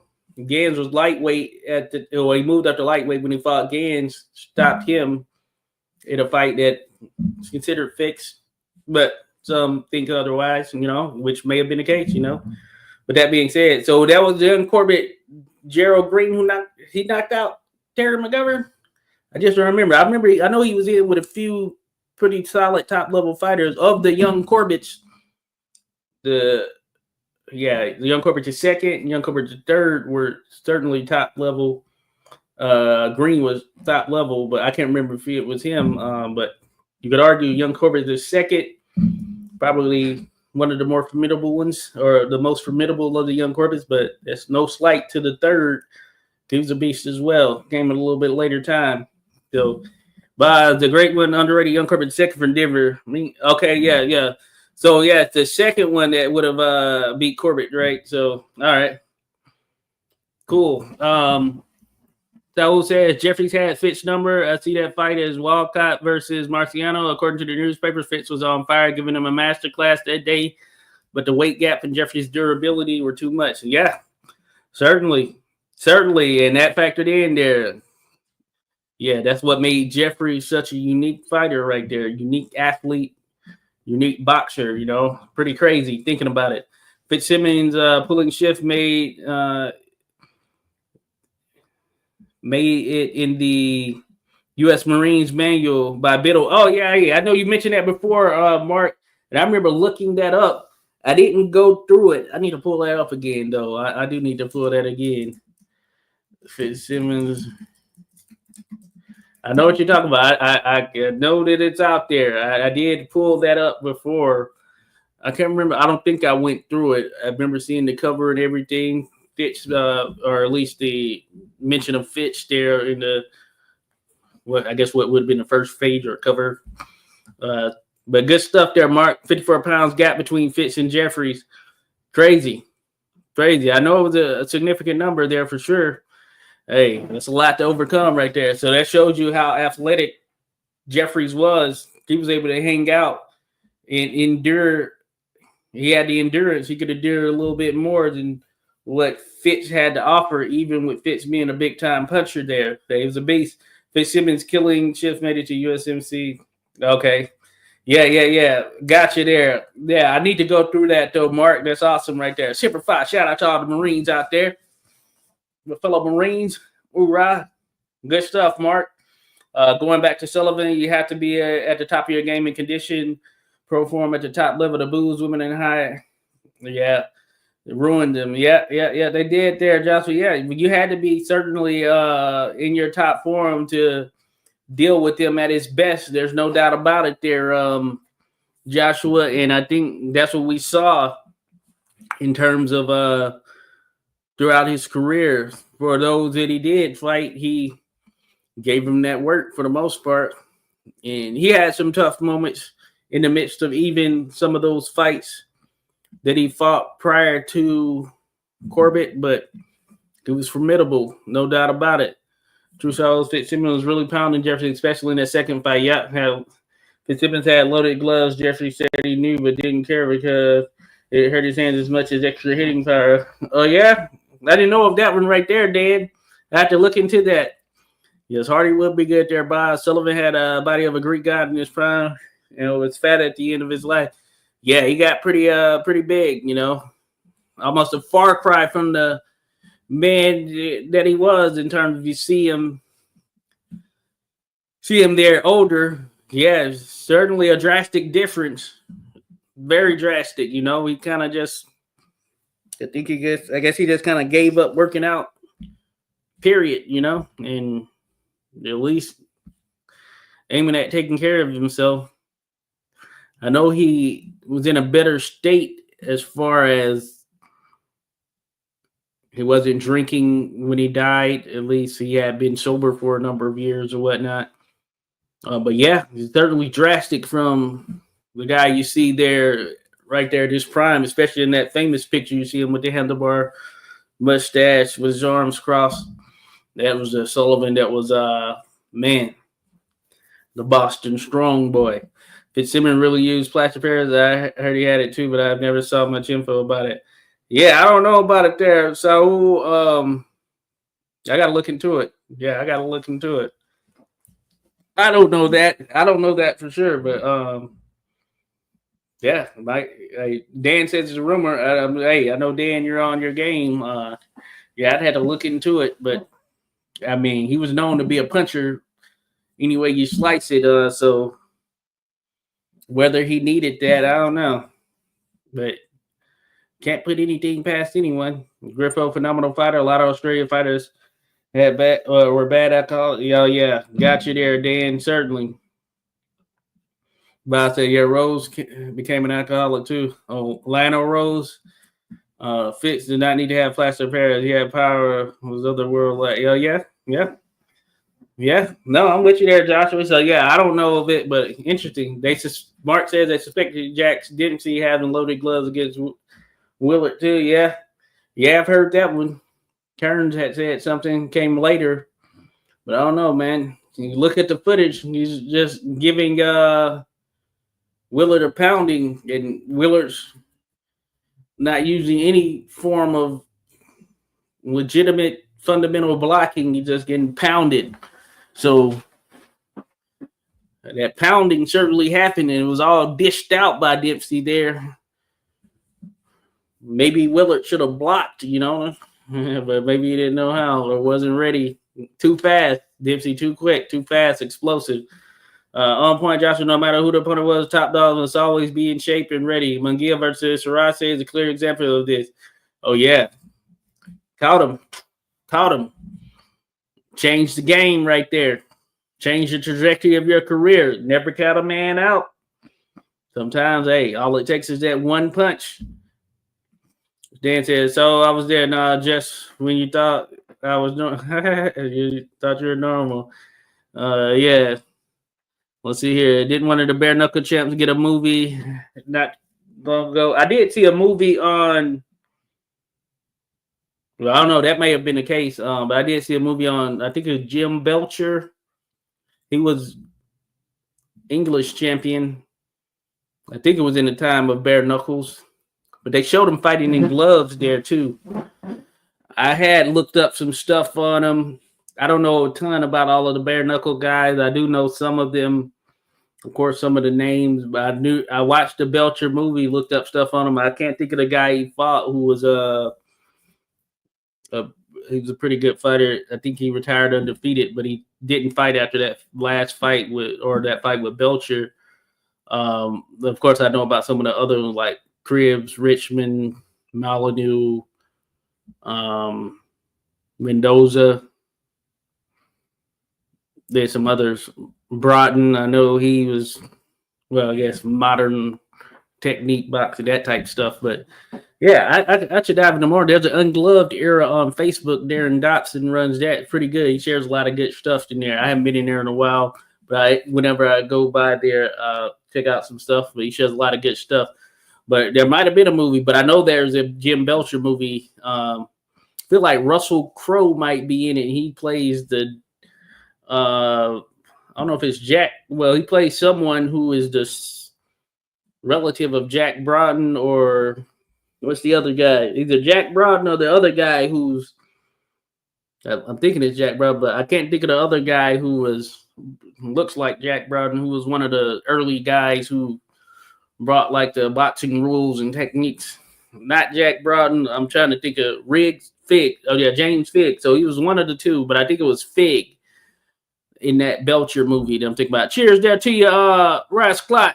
Hey, brother, salute. I'm listening. I appreciate that, Rasclot. Be sure to go check him out, folks. Rasclot goes live, shares his love for boxing, the history, and all the likes. So appreciate you there, Rasclot. Be sure to go check him out there, folks. Bob says, I don't know. He turned up in my Google search, Josh. So Young Corbett 1 turned up as the person stopping McGovern. He might have very well. I was gonna do a video on Young Corbett 1. So Gerald, I think his name Gerald or George Green. I would have to look it up. But yeah, that's the one. Well, I know he had some good opponents. The deeper resumes are from the other Young Corbett's, but he didn't have a ton of just overall fights. I do recall that. Maybe around 20 or something like that. So I said, Johnson, yeah, he didn't need it in his book, especially his understanding of the shifting power says everything, but I've heard some rumors about it. Okay, got you there. Rathcott says, one thing I've learned, some fights, the fix is all speculation.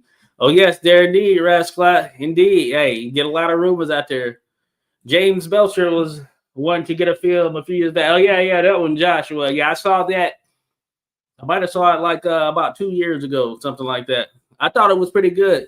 Now, I know some people didn't like the fact that some of the boxing looked more modern. Maybe that's the acting when I was reading some of the reviews. But I thought it was good. But maybe I just thought that because we don't often get boxing films, and when we do get them, you just like them, I guess. But I thought it was pretty good. Well, from my opinion, of course, To each his own, man. And the fight was filmed. Someone must have had it. Oh yeah, certainly. Okay, I found it's now OG Young Corbett was William H. Rothwell. Found it out. OG Young Corbett. Okay. Rothwell. Okay. He went by Young Corbett. I gotta look him up. Oh, there's no Young Corbett. Because I took the name YC2 out of admiration of June. No Yoko. Oh, okay. Rothwell Young Corbett II. No, there is one. His name's George Green. You gotta check him out there, Bob. I'm pretty sure George Green. He's considered the first Young Corbett. Now I don't know if he went by that in full totality like the other two who are mentioned by their Young Corbett name or listed by their Young Corbett name. He's listed as George Green, but his nickname is Young Corbett. And he didn't have, as I mentioned, a deep or long career, the first one. But I guess Rothwell is the second one. He was good, very good. A lot of other top level names on him. He's been in some, at least one or maybe some videos that I've done in terms of as an opponent. He probably won in those contests too. So it says, I heard that one time Frank Craig, the coffee cooler, was a very strong contender at one time. Is that true? Oh, yes, he was. Wouldn't mind doing a video on him. He actually fought Tommy Ryan for the world middleweight title, and Tommy Ryan stopped him. But yeah, and he fought bigger men as well. But that being said, yeah, the Harlem coffee cooler. Yeah, he was a hell of a fighter. He spent a lot of time over in the UK fighting as well. I recall that. So there was a portion of his career that was spent over in the UK where he had made it his home, I guess you could say, and his fighting home as well. But he was a damn good fighter right there. And at one point, the colored world middleweight champion, but he got a shot at the world middleweight champion, Tommy Ryan, stopped him. It would have been cool to have that fight on film, but I did a video on Tommy Ryan that kind of speaks to that, but I wouldn't mind doing something deeper on the Harlem coffee cooler. Yeah. Yeah, that is a sick nickname right there. So no one hit like Fitzsimmons. He killed several guys. Got you there, Dan. Good to get that sorted out. Oh, yes, indeed, there, Bob. Sometimes there's no proofs of the cheaters. A lot of it is fictitious. Yes, indeed, there. Yeah, I mean, show the receipts. That's what I'll say. Alistair, Bobby Dobbs, the old 1880s black welterweight, credited a young Jack Johnson with teaching him defensive tricks, which was surprising to me because Dobbs was known as a clever fighter. Yeah, that's pretty cool. Yeah, I guess I didn't know that. I know Bobby Dobbs, yeah, he's one of those solid, just all around damn good fighters who fought a lot of top level competition, and he doesn't get mentioned as often. Hey, that's cool you mentioned him, Alistair. He's in some videos that I've done because you think about top level opponents he's been in with. I can't think of it fully off top. He might have been in there with Walcott and Gins, but he was in and around that sort of welterweight range. So yeah, he might have been in there with Barbados Joe Walcott among some others. Him, I liken him to sort of like a George Cole of the world, another top level fighter from that period who doesn't get mentioned much, never got a shot at a world title, and was just kind of in and around there. Tough competition. Sometimes they fought each other multiple times. But hey, that's top digs right there. Bobby freaking Dobbs.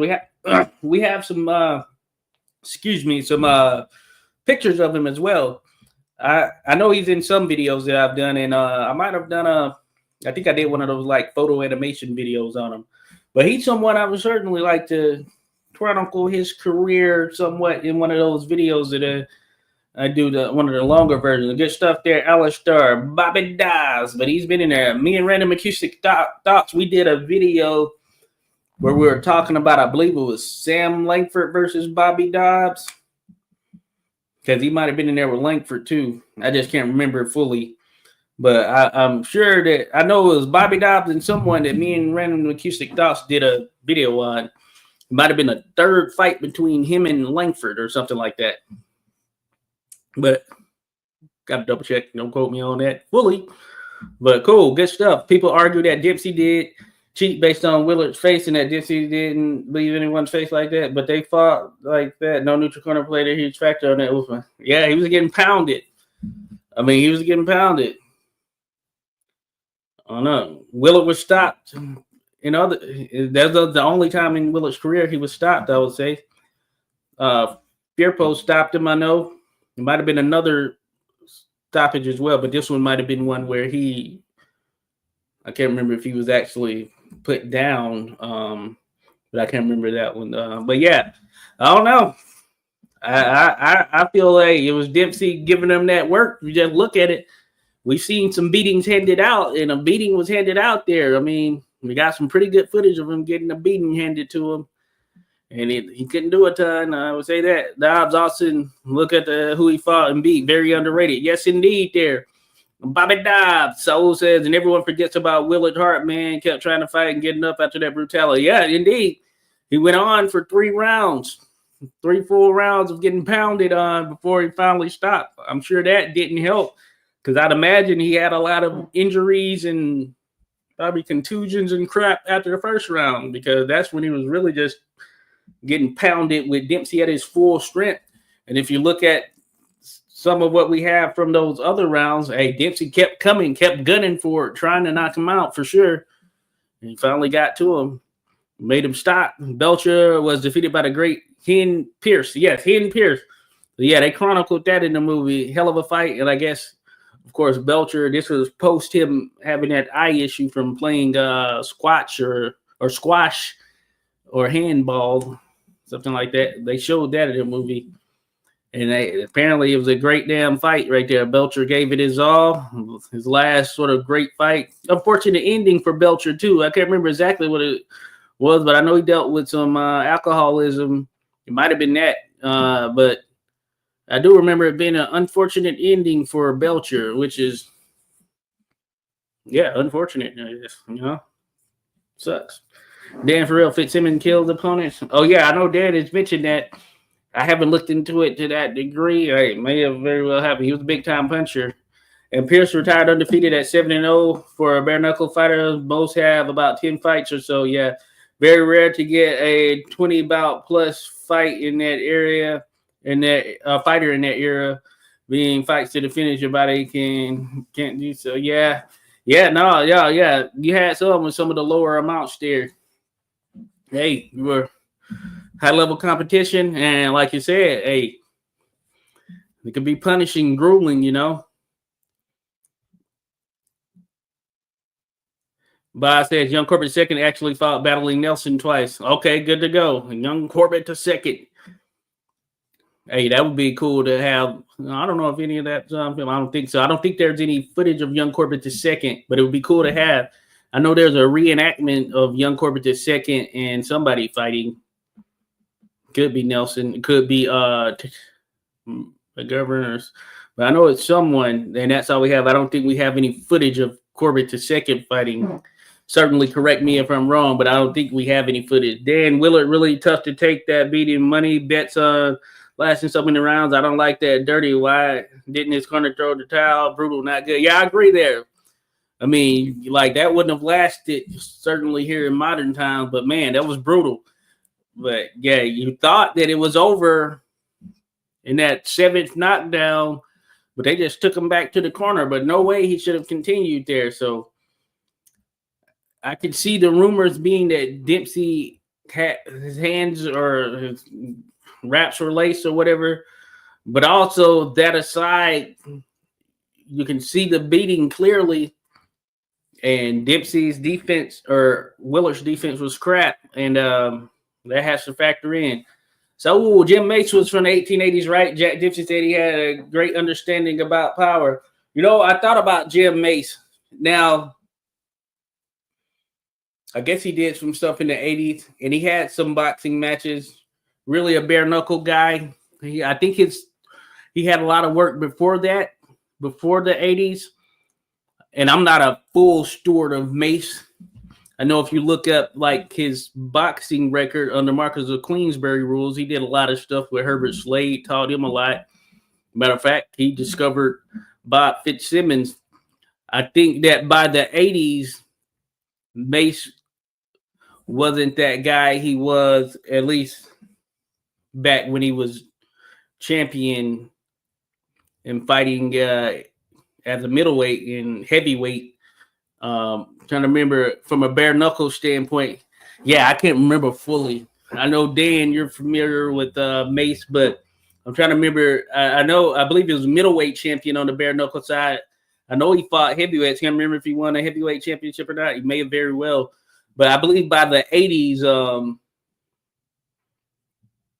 some of his better days in that scene, or at least on that scene, were past him. But he was still going, certainly. He was still fighting. I know he fought up to an older age there. So yeah, very interesting. Got stopped both times. Okay, there, boys. Okay, young Corbett. Josh, yeah, the film had a flaw with the gloves, which they did not use in the bouts. Okay. Interesting. Valor Nelson was he was the effing beast. He was. The Fighting Day, and Mark Allen Baker did a book on him. I need to get that book, as a matter of fact. But yeah, warrior for sure. He had a high level of popularity. He lost all of his money though, but he made good money. Very popular. Not unlike a lot of boxers, kind of sort of lost it all. You know, it tends to happen. His fight with Walgots was so damn brutal. Oh yeah. And Nelson, yeah, it's crazy seeing some of the pictures out there of him. He just looked like that crooked nose. You could just tell he'd been in there and fight. He's been in some fights in his career. And I like that photo of him at an older age there with the soft hair. I think he had his beard was maybe brown or whatever his natural color was. But it's pretty funny to see. You can just see it looks like a fighter there, you know. Mark says, I don't think anyone had ever had a beating in the ring like Willard. They had to stop the fight. He was no bum. Yeah, certainly. And that was certainly one we hadn't seen on film in that manner. Absolute beating. Yeah, just imagine that. And the footage is so good. I mean, that's some footage that has been upgraded and all that stuff. People done some wonders on it. But, I mean, the footage is clear. You can certainly see Jack Dempsey laying into him. So he said, Dan, yeah. Go to throwing the towel in this corner. Yeah. Yeah, man. Yeah, that should have happened. Cheers there to you, Alexander Campbell. Shout out to you there, buddy. Viva Ukraine. Shout out, Alex. Hope all is well there, buddy. Good to see you here. Belcher was Jack the Chopper's grandson. Okay, the bare knuckle era in England, they used gloves to spar. Okay. Also, a lot of these bare knuckles were inactive because of the punishment they would take. Okay, good stuff there. Good stuff. Excuse me. Alex, thanks for sharing there for sure.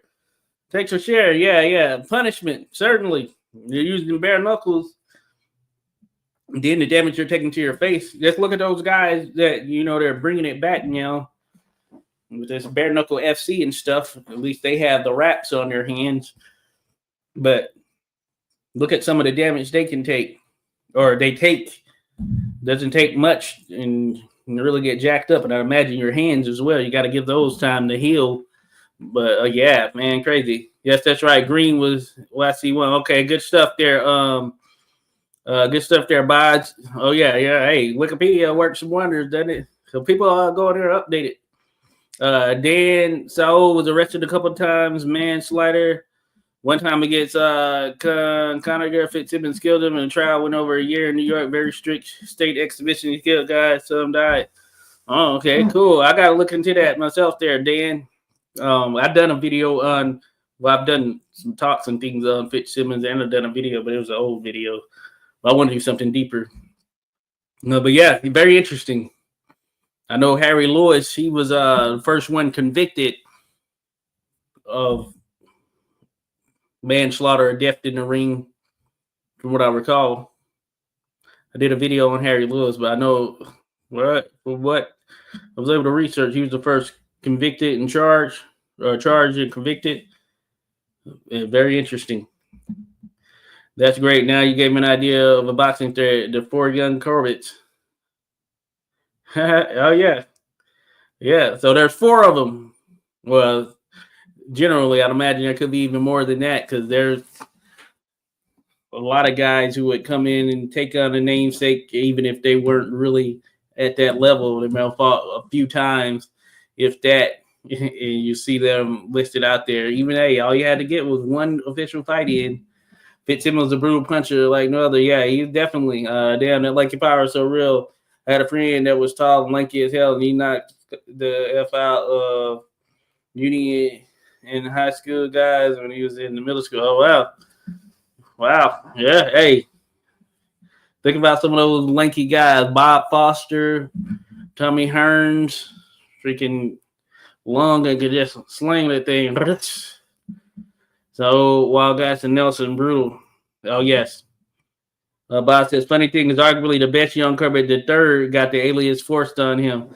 Oh yeah, young Corbett III. Yeah, he's formidable.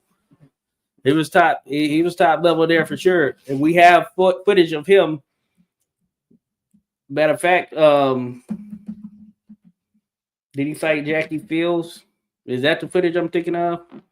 Jackie Fields? Maybe I'm wrong, though, in terms of that footage. But I've seen young Corbett III on film. Ralph Gordiano, the announcer, didn't like his name, so he christened him as young Corbett III. Okay, cool. I know there's also footage of the announcement when he passed away. It's like, I forget when it was, maybe the 80s or something like that. I remember seeing that. I know it's out there on YouTube. Ralph Giordano. Yes, sir. So tall, like a lot of leverage. Yes, indeed. Alex says Fitzsimmons' assault on Gus Rulin was a contributing factor to his death in, I believe, 1906. Oh, wow. Didn't know that. Oh, Gus Rulin. Solid fighter right there. As a matter of fact, Gus Rulin and Divrad Martin, they were running mates there under the same management. So they worked together a lot, did a lot of exhibitions, imagine sparring, all that stuff. Didn't know that right there. Alex, interesting. I have to look into that. Oh, Gus Rulin. Check him out, folks. If you haven't, I don't think I've done a video on Gus specifically. He's come up. He's in the Divrad Martin video. I thought about doing a video on him, but this was back when I was doing some of those AI videos. So, what I was doing early on when I started doing the videos was using that AI voice. So I stopped there, but I was just doing some quicker videos. I want to go a little bit deeper now, so it takes a while. But yeah, interesting stuff there. Josh says the fight would have been different had Willard been allowed to reset after a knockdown, allowed him to get to his feet and clear his head. Oh yeah, certainly. Yeah, that would have changed the dynamic. Think so? Willard was a tree, had 40 fits. Yeah, that's true. That is true there, Bob. Well, Willard had no time to recover from getting knocked down when Dixie was standing over him. Yeah. I think both of you are right. Yeah, the dynamic would have changed somewhat, but I still think Dipsy would have won. But man, yeah, I still think Dipsy would have won. That's what I would say. But I think both comments are pretty much right. Ray Arcel, great trainer, said Dempsey would have beaten any heavyweight in history that day against Willard. Certainly, I could see it.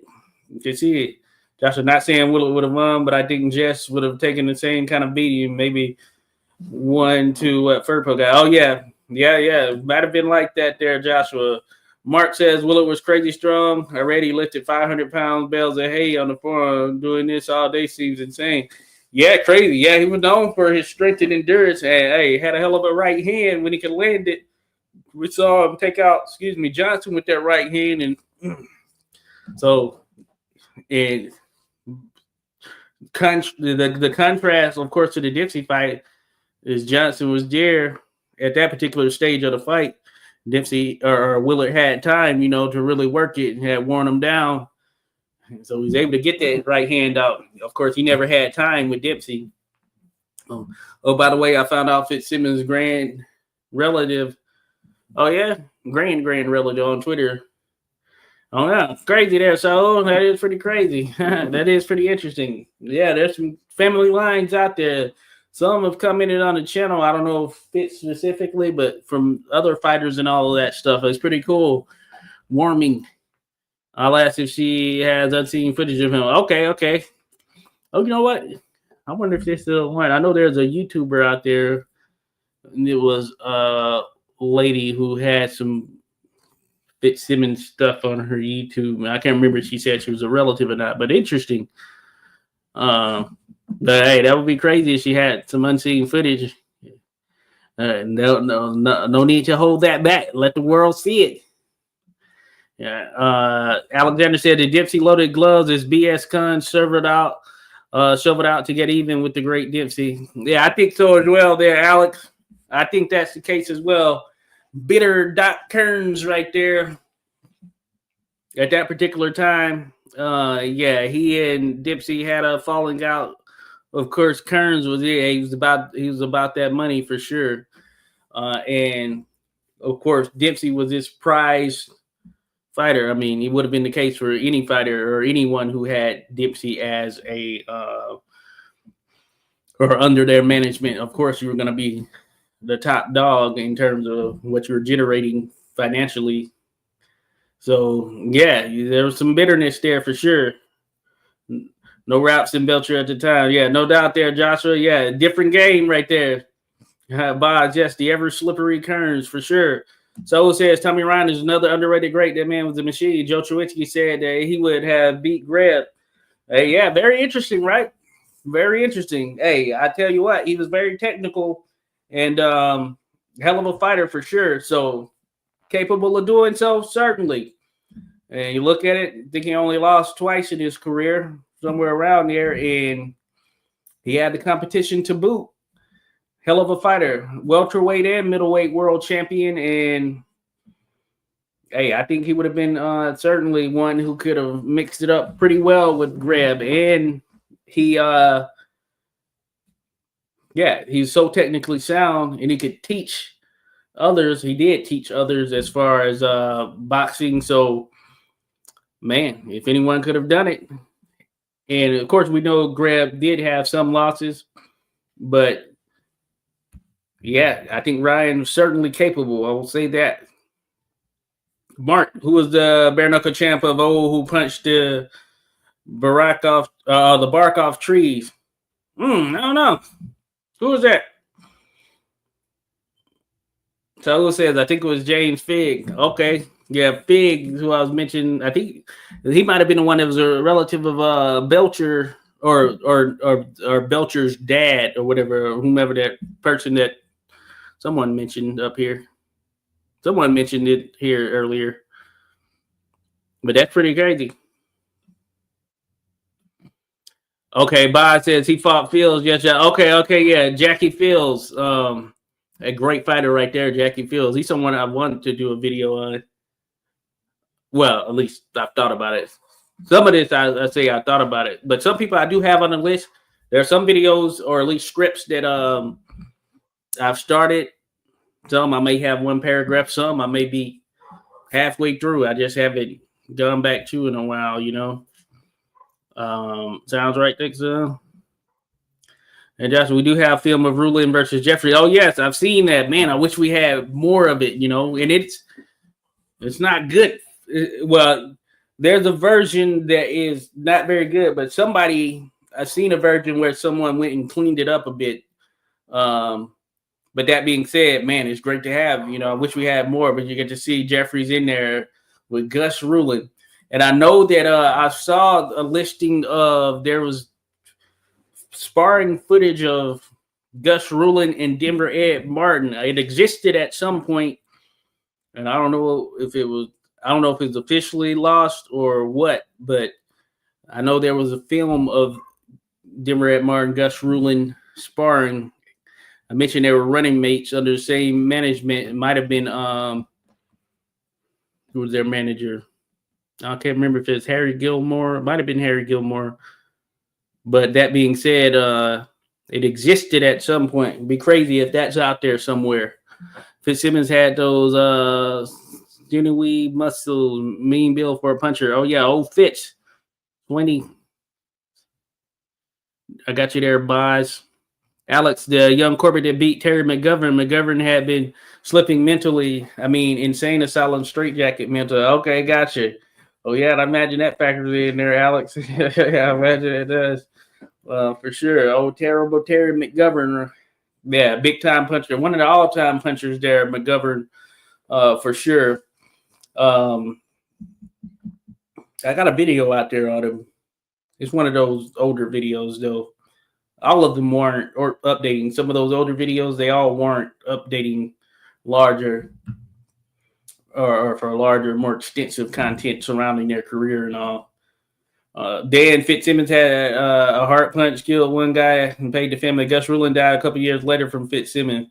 So yeah, I got to look into that one, the Rulin Fitzsimmons, in terms of the death connection there, or at least the brutality of that fight, because Rulin was a big dude, and that's saying something right there. Because Rulin, he wasn't like a little small guy; he was solid.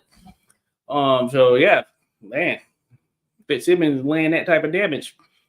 Bob says he also insulted the government right before the fight. Trash talking. Okay, hey, that happens right there for sure. So Dan says, "Oh, Tommy, I think might be the greatest fighter of all time. Certainly in the running there in the billing. I mean, he can warrant it. You look at what he brought to the table from an overall total package, man. Hey, he's worthy of the billing. There's no question about that. There, Dan." Joshua says Jeffries had a great plus granddaughter fighting today. Oh yeah, running with the last name Jeffries. I didn't know of that right there. That'd be cool, to look into there for sure. Yeah, is it so yeah? If you have her name, drop it there, Joshua. That's pretty cool. Dan says, "Oh yeah, greatest of all time. Yeah, indeed, they're dead. Yeah." I was here when a grand relative commented in the street. Oh yeah, hey, yes, oh yeah, that is right. Blake had invited her over. I can't remember.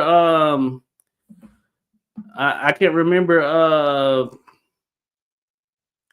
I can't remember her. I can't remember her name there, but yeah, she did come over. I wonder if we're friends on Facebook. But Blake had put me on game. Did a grab discussion, but no, she was great. She's a relative of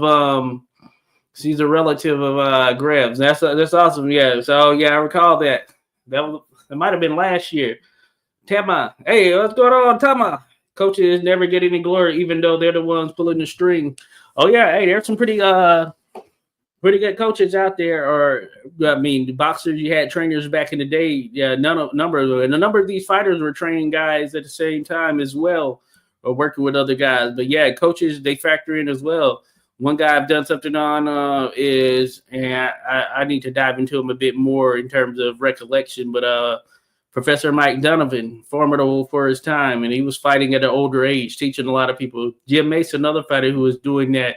You had others, Harry Gilmore, who I mentioned. He was a fighter, then manager, and he trained fighters as well. I mean, the Australian trainer, freaking damn it, what's his name? I can't think of his name there. No, I'm talking about Dan. Oh, Larry Foley, yeah. So Larry Foley, hell of a trainer right there. Responsible for a number of top level guys. I mean, if they're in Australia, he worked with them. Peter Jackson, Larry Foley was responsible for guys like that. But you're right, they should get more notice. Superior Green, cheers. Black. What's going on? Thomas says coaches should get more respect than just the fighters. No, you're right. You're right. They deserve some respect for sure. Alexander Campbell, great read. Probably the best on Fitzsimmons in ring by Adam Pollock. Okay, cool there, Alex. Yeah, I got the first Dempsey book. I mentioned that. I don't know if it was you, but someone mentioned that. Yeah, he had done something on Fitzsimmons in the ring with Fitzsimmons. Okay, might have to check that one out there, Alex, for sure. Because Fitz a hell of a fighter right there. A hell of a story too. So Dan, he definitely has an argument to it. Yes, indeed, Alexander. I checked the book out. Oh yeah, check it out there, Dan. Adam Pollock. But he has 3 on Jack Dempsey, in the ring with Jack Dempsey. The third one just came out last year. Alexander said, in Fig's time, they often use swords. Yeah, that's pretty crazy, right? But yeah, that's something that I imagine was out there for sure. Insane. Just imagine fighting or hand-to-hand combat with a sword you can use as one of your weapons. Wow, man, crazy. Real gladiators there, Mark. They could make a movie with Doc Kearns and Tex Rickard. I mean, they did it with Elvis's manager. Okay, cool. Yeah, I think so for sure. Especially thinking about Tex Rickard, a prominent promoter from his time. You could argue the greatest boxing promoter of all times. I mean, he was actually putting together just huge stages for these fighters to display their skills, and just seeing some of the pictures like for Bowles 30 acres and things of that nature. It's just like insane, just the amount of people there. Insane. So that would be interesting, a movie on the great Tex Rickard. Why not? Sign me up for it for sure. Josh said, yeah, Figs was not a boxer, though. That would discredit him. He's also a master swordsman plus other combat skills. Okay, got you there, Joshua. Yeah, and I don't know a ton about Fig. So, yeah, that's good to know. I need to look into some of those guys more from back then. Fig, Broughton, some others, some of the early pioneers. So said, yeah, Joe Truinsky said the grab, clownish techniques and slippery wouldn't have worked against Ketchel, Ryan, and that McCoy would have KO'd him if I call it the fight. That's so damn interesting. Yeah, hey, Truinsky, hey, word is bond. Truinsky certainly deserved to have word on competition because he was in there, did it himself, and it was a hell of a fighter. Very interesting. I like grab. Hey, I think pathways for grab in all of those contests, but hey, you never know what can happen, especially in a series of fights, So it says, I'll check a source is legit because, man, yeah. Okay, yeah, hey, you never know. Joshua says, Fig School was more of a combat school, not just one practice. Okay, so a number of different things. Some beautiful title belts from the early years. Oh, yeah. Nunya, what's going on there, buddy? Appreciate you dropping by. Hey, pretty cool avatar there as well. Oh yeah, they had some pretty nice ones.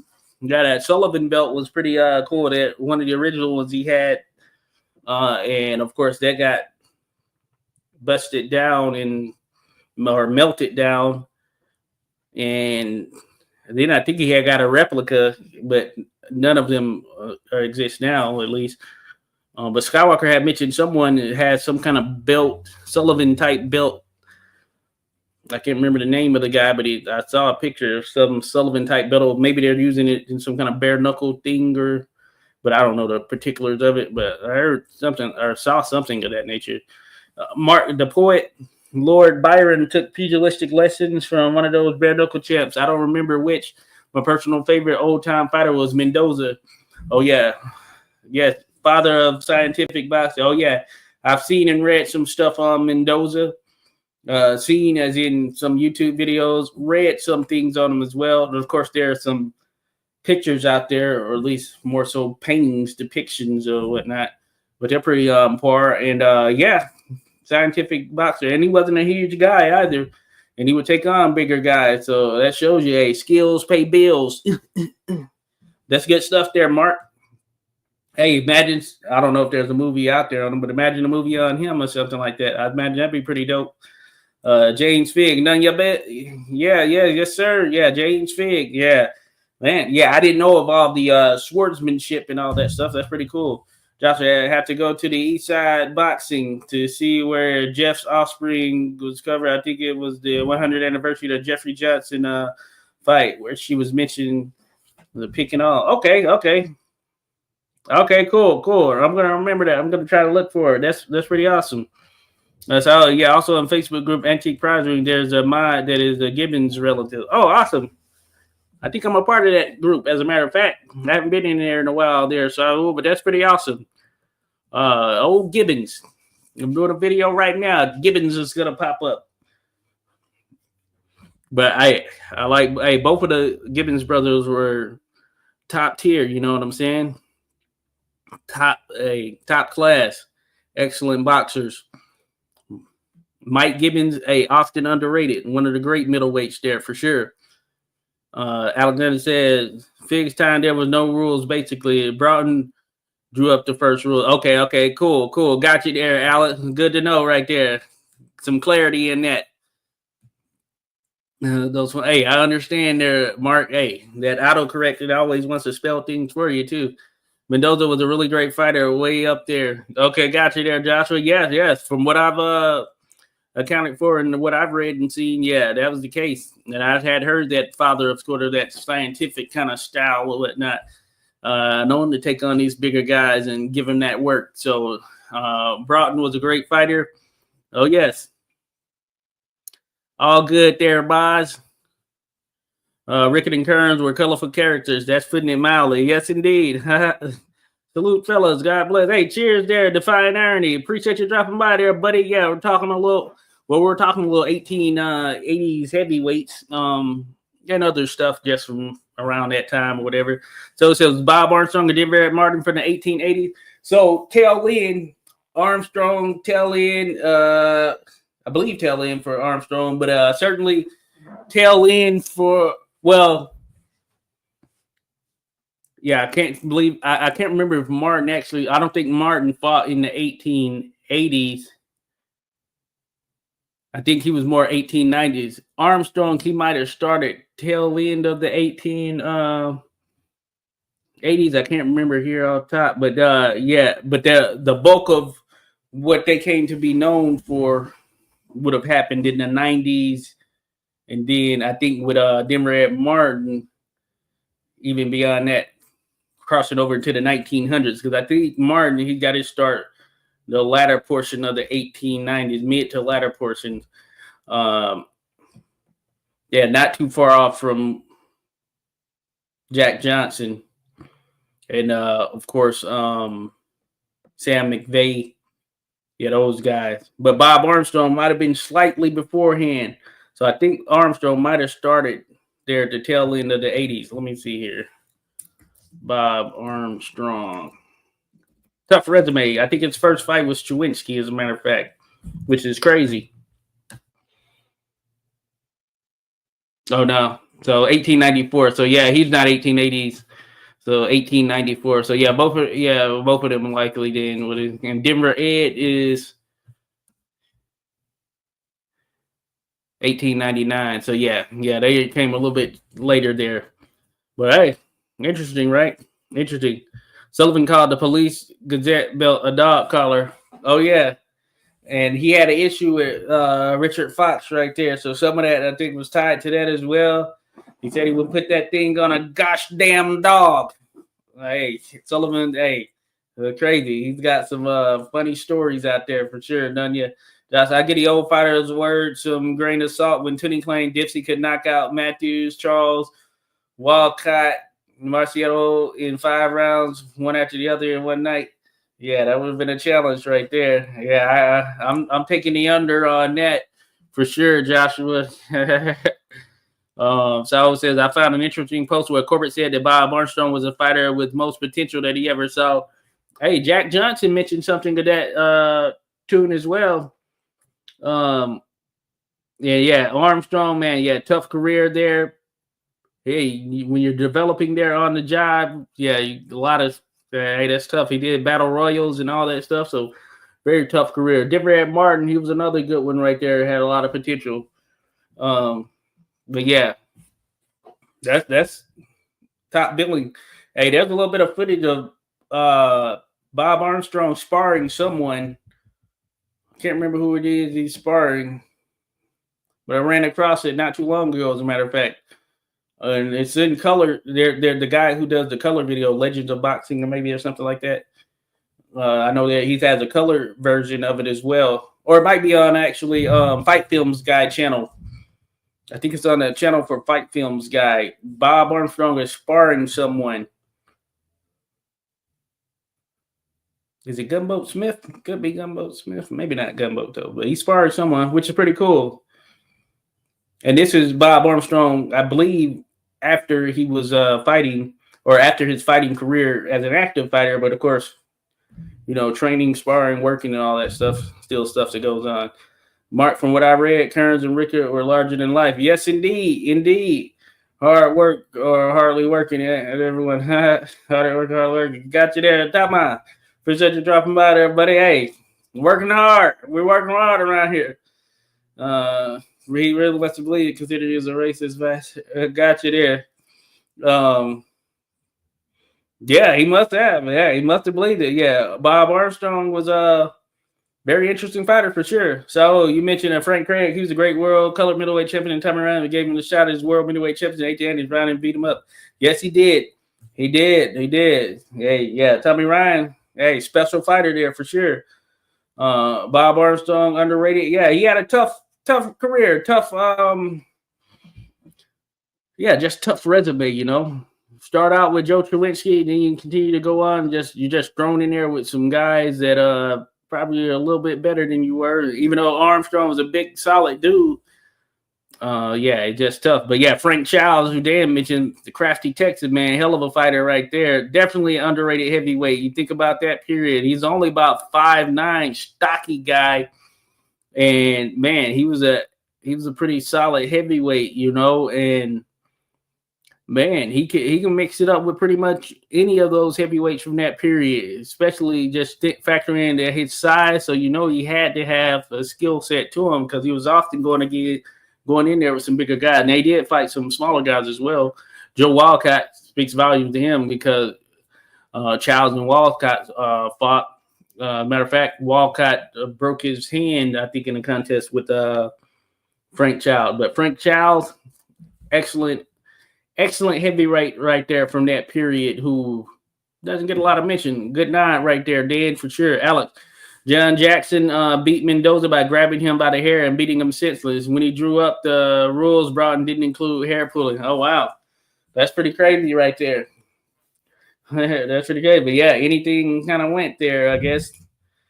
If it was within the rule set, that's pretty crazy. I had to look into that one right there, Alex. Dan Armstrong was more 1890. Yep, certainly. Sullivan, Josh said Sullivan did not call the belt a dog collar. He said would not give that belt to his dog. Oh, yeah. Yeah, I do remember that quote right there. That's what I bet you. I wouldn't put this thing on a cotton dog or something like that. Interesting, right? Yes, Armstrong and Gumbo. Okay, gotcha, Saul. Cool. Gumboat Smith. So he's an interesting fighter. I had started writing a script for doing a gumbo. It'll be good because he's one of those guys. Tough resume, he can hang in there with the best. Often lose to the best, but he can hang in there. Hey, and on any given day, you never know. You just never know. Dan Broughton never lost a fight till ran into a bull, Jack Stack. Illegitimate grandson of Fig. Broughton was Broughton, one of the all-time greats. Okay, cool. I wonder if Jack Stack was who they mentioned in that Belcher movie.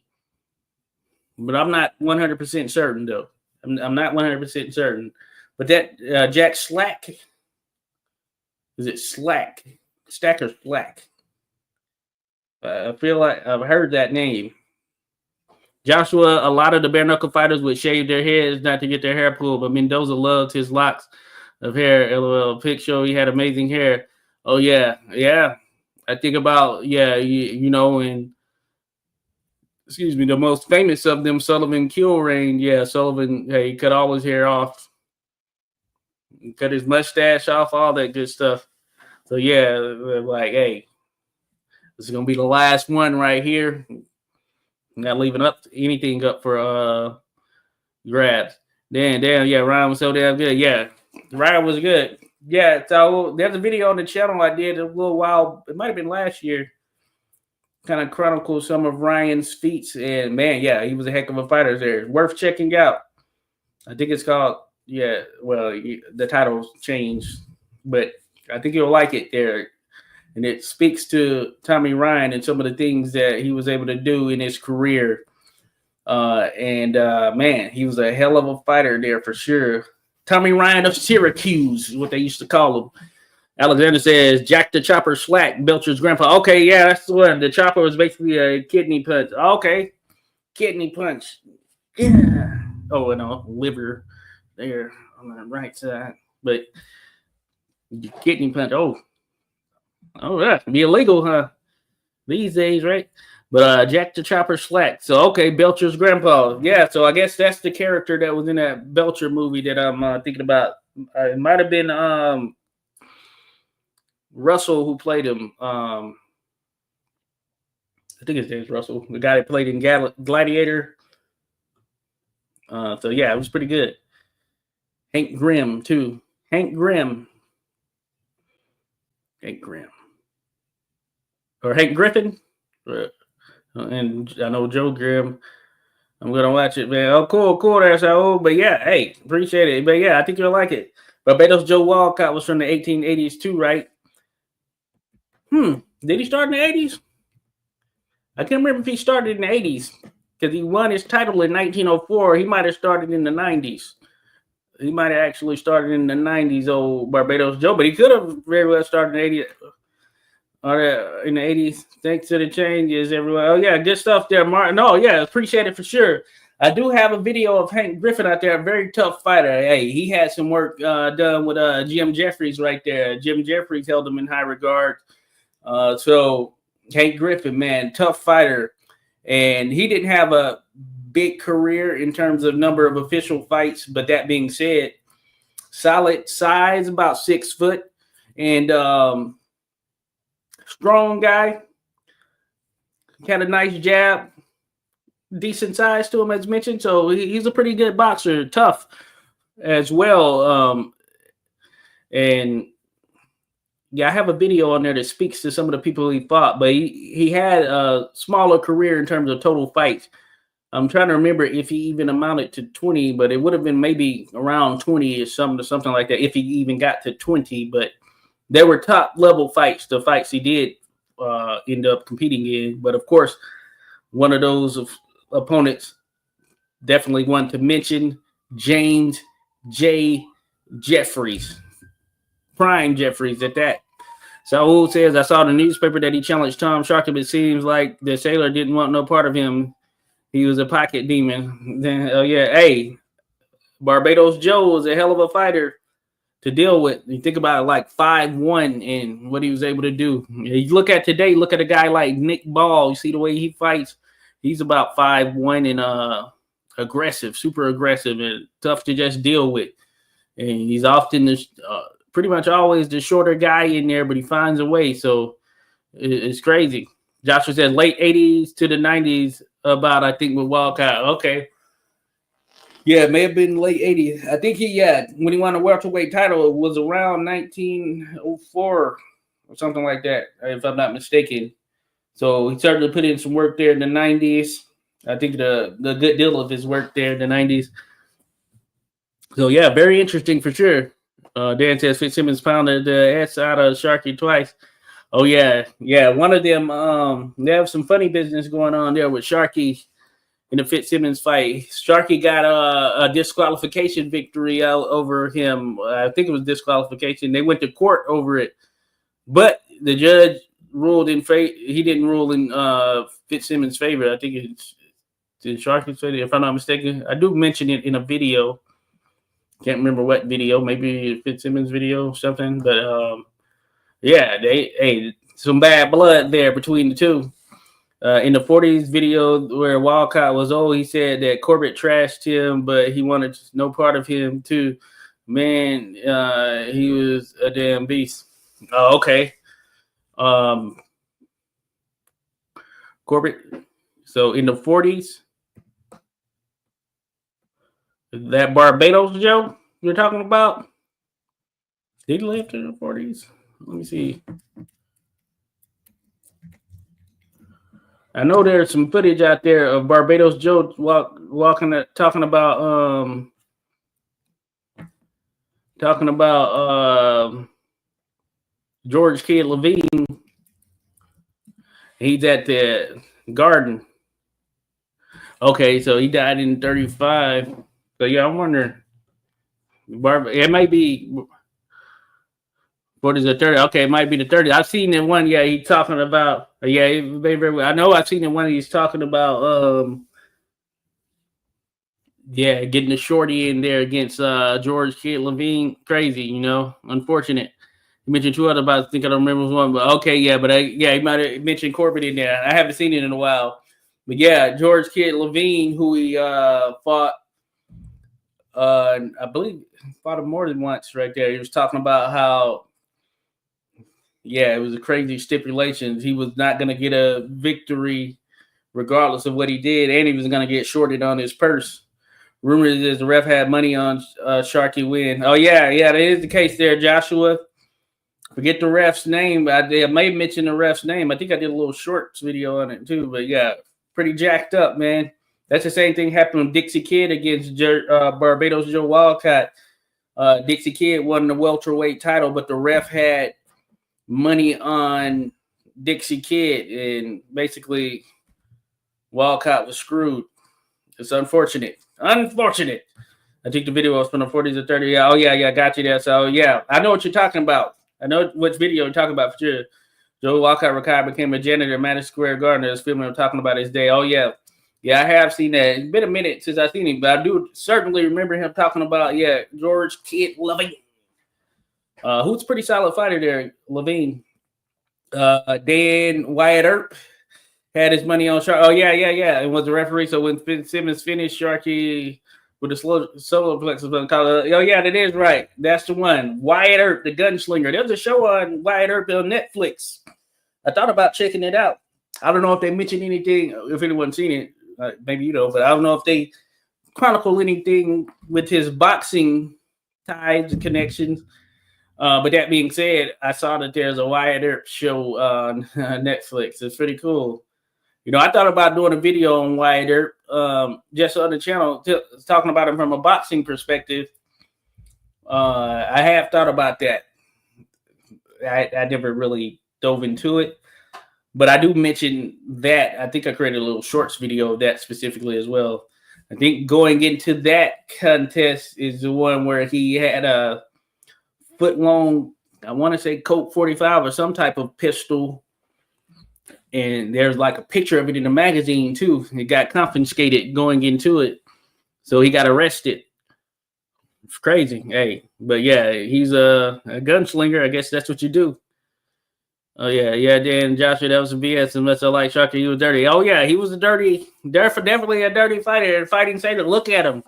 He looked like it. Yeah, Earth Wild West legend was the ref. Yeah, that's pretty funny. Twice Fitzsimmons destroyed Sharkey. KO Corbett killed, ruling many great heavyweights destroyed by Fitzsimmons. Yeah, that speaks volumes too, because Fitzsimmons, he's not a huge guy, you know. Slender, solid, but slender. Crazy. Jeffrey stopped Griffith, also in unconfirmed fights, KO Childs and Martin. Oh yeah, that's pretty crazy. That would have been crazy. Yeah, I wanted to see him and Martin. I think that he would have stopped Martin for sure. I mentioned it in the video. There was a possibility that was going to happen. And I know at one point, Jeffrey wanted to give Martin a shot at the title. Martin was susceptible to the body. Denver had Martin, this is, folks. And I think Jeffries would have got Martin. Martin would have been technically better in terms of a little bit more technically sound. But I think Jeffries would have been too much and started, especially as those rounds wore on, I think he would have exposed the body. And that was really one of the downfalls of Denver Ed Martin. He was a tall guy, 6'3", slender, solid, but slender, you know, more lean. And yeah, couldn't handle that body work. Sam McVay really exposed that. Joshua, can you just imagine going into a fight and then having the likes of Bat Matterson as ref? Right, crazy. Yeah, I've seen a little video with Bat Matterson there. That's crazy. There, he's like the timekeeper and all that stuff. Yeah, crazy. Or there's one, you get to actually see Bat Matterson, and maybe both of them are doing some timekeeping too. But yeah, crazy. Everything Jeffrey's fights Fitzsimmons was founding. Yeah, Fitzsimmons was one of the greatest heavyweights of all time, no doubt about it. Just in jitter. Saul says, I'm so proud of my state. I saw the newspapers and in the History Channel here in Coahuila, Mexico, the Fitzsimmons-Meyer fight was hosted. Okay, awesome. And Sheriff, who's a boxing people, sneaked in a trade and engaged them. Okay, cool. That's awesome right there. Salute to you, Saul. Hey, Mexican history goes deep in the sport of boxing as well. So that's pretty awesome right there. The Irish giant, Peter Maher. I think I was going to mention him. I couldn't remember. He might have turned pro at the tail end of 1880s, the Irish Giant there. But another solid heavyweight who put in a lot of good work. Hey, speaking of Fitzsimmons, I mean, he and Fitzsimmons Fitzsimmons knocked him out, but he had a claim for the heavyweight title at one point. If I'm not mistaken, yeah, Fitz knocked out Irish Giant. But he was a hell of a fighter too, you know. But good stuff. The Netflix Earth story is from his and his brother's time in Tombstone. Okay. Got you there, Alex. Got you. I wonder, I might check it out. I'm not a huge Wild West film watcher, I would say, but that might be worthwhile, especially knowing Earth, or at least knowing of him and kind of just seeing it from that perspective, at least. So interesting. I might check it out. Josh Fitz was also a pound for pound great. Yes, indeed. One of the greatest of all time, period. Instructors are going into certain bridge at some specific hour. Okay. That's funny. I got you there. Hey, that's the way they did it. You had to keep it under wraps right there for the illegal nature and all. Then early 1890s, the greatest few years of heavyweight fighters ever. Hey, you had some formidable fighters for sure. That was Bat Madison in the Fitz Meyer fight. Okay, got you there, Alex. Yeah, interesting. Yeah, Bat Madison. That's crazy. That is crazy. 72nd, second greatest heavyweights. Oh yeah, that was a hell of an era too. So yeah, Alexander the Fitz Meyer fight in history is so cool. Being a boxing fan in the era as well. Then Joshua, only Foreman, Frazier, and Norton knew that you needed a stash for the heavyweights. Yeah, that's funny. But yeah, going back as mentioned, yeah, those guys definitely had them. They were jumping off. But cool. Been great, folks. Been great. Hey, appreciate everyone dropping by. We've got 2 hours in. You know, I was only going to do 1 hour, but man, the conversation's been so great right there. We could keep going on. So we were talking 1880s heavyweights and beyond. And really, we were, going in. It was like real time. We were talking comments. I was able to keep up relatively better than I have in the past for the most part as we were going through them. But we definitely had to have more to come. You know, I thought about going back a little further, 70s, but then you're mixing in, you're getting some bare knuckle stuff. So Marquess of Queensberry Rules, really 1865, they started to get widely accepted, I guess, introduced somewhere around there. So you still had a mixture of some bare knuckle stuff. I know some of the guys and all that stuff. So yeah, we'll see. But maybe the 90s, they'll definitely have some. And then looking at specific regions, we talked about Australia before. Maybe talking about some Irish fighters and all that stuff. I mentioned that before as well. But yeah, appreciate everyone who dropped by. It's always great. Always great. What a panel of victory. Yes, indeed, there, Dan. Great being able to chat and dialogue with y'all, sharing all this great history and all this stuff. Thank you, Saul, as well. Appreciate you there, Saul, indeed. Joshua as well, Alex. This is great. So yeah. Oh yeah, Morel Benavidez. That's gonna be a good one right there. Hopefully, top-notch fight for sure. Thank you guys put there the great show. Yeah, no problem at all. But yeah, I'm gonna set up another one. We can probably I'm gonna see. We're gonna do one that will generate some good interest. Maybe talk about some Irish fighters there, because I've been wanting to do that. Talk about the Gardner brothers. You name it. We talked about Tom Sharkey, Irish fighter. There have been a number of great Irish fighters. Maybe do some highlight now. I mentioned that to Chris Irish Boxing as well. So maybe that's the next one right there. So we'll tap in here shortly, folks. So I'll see you around for sure. But thank you all. Have a great night indeed there. Thank you, everyone. Cheers all. Mark, Boz, all everybody who came through there. Thank you. Have a great one.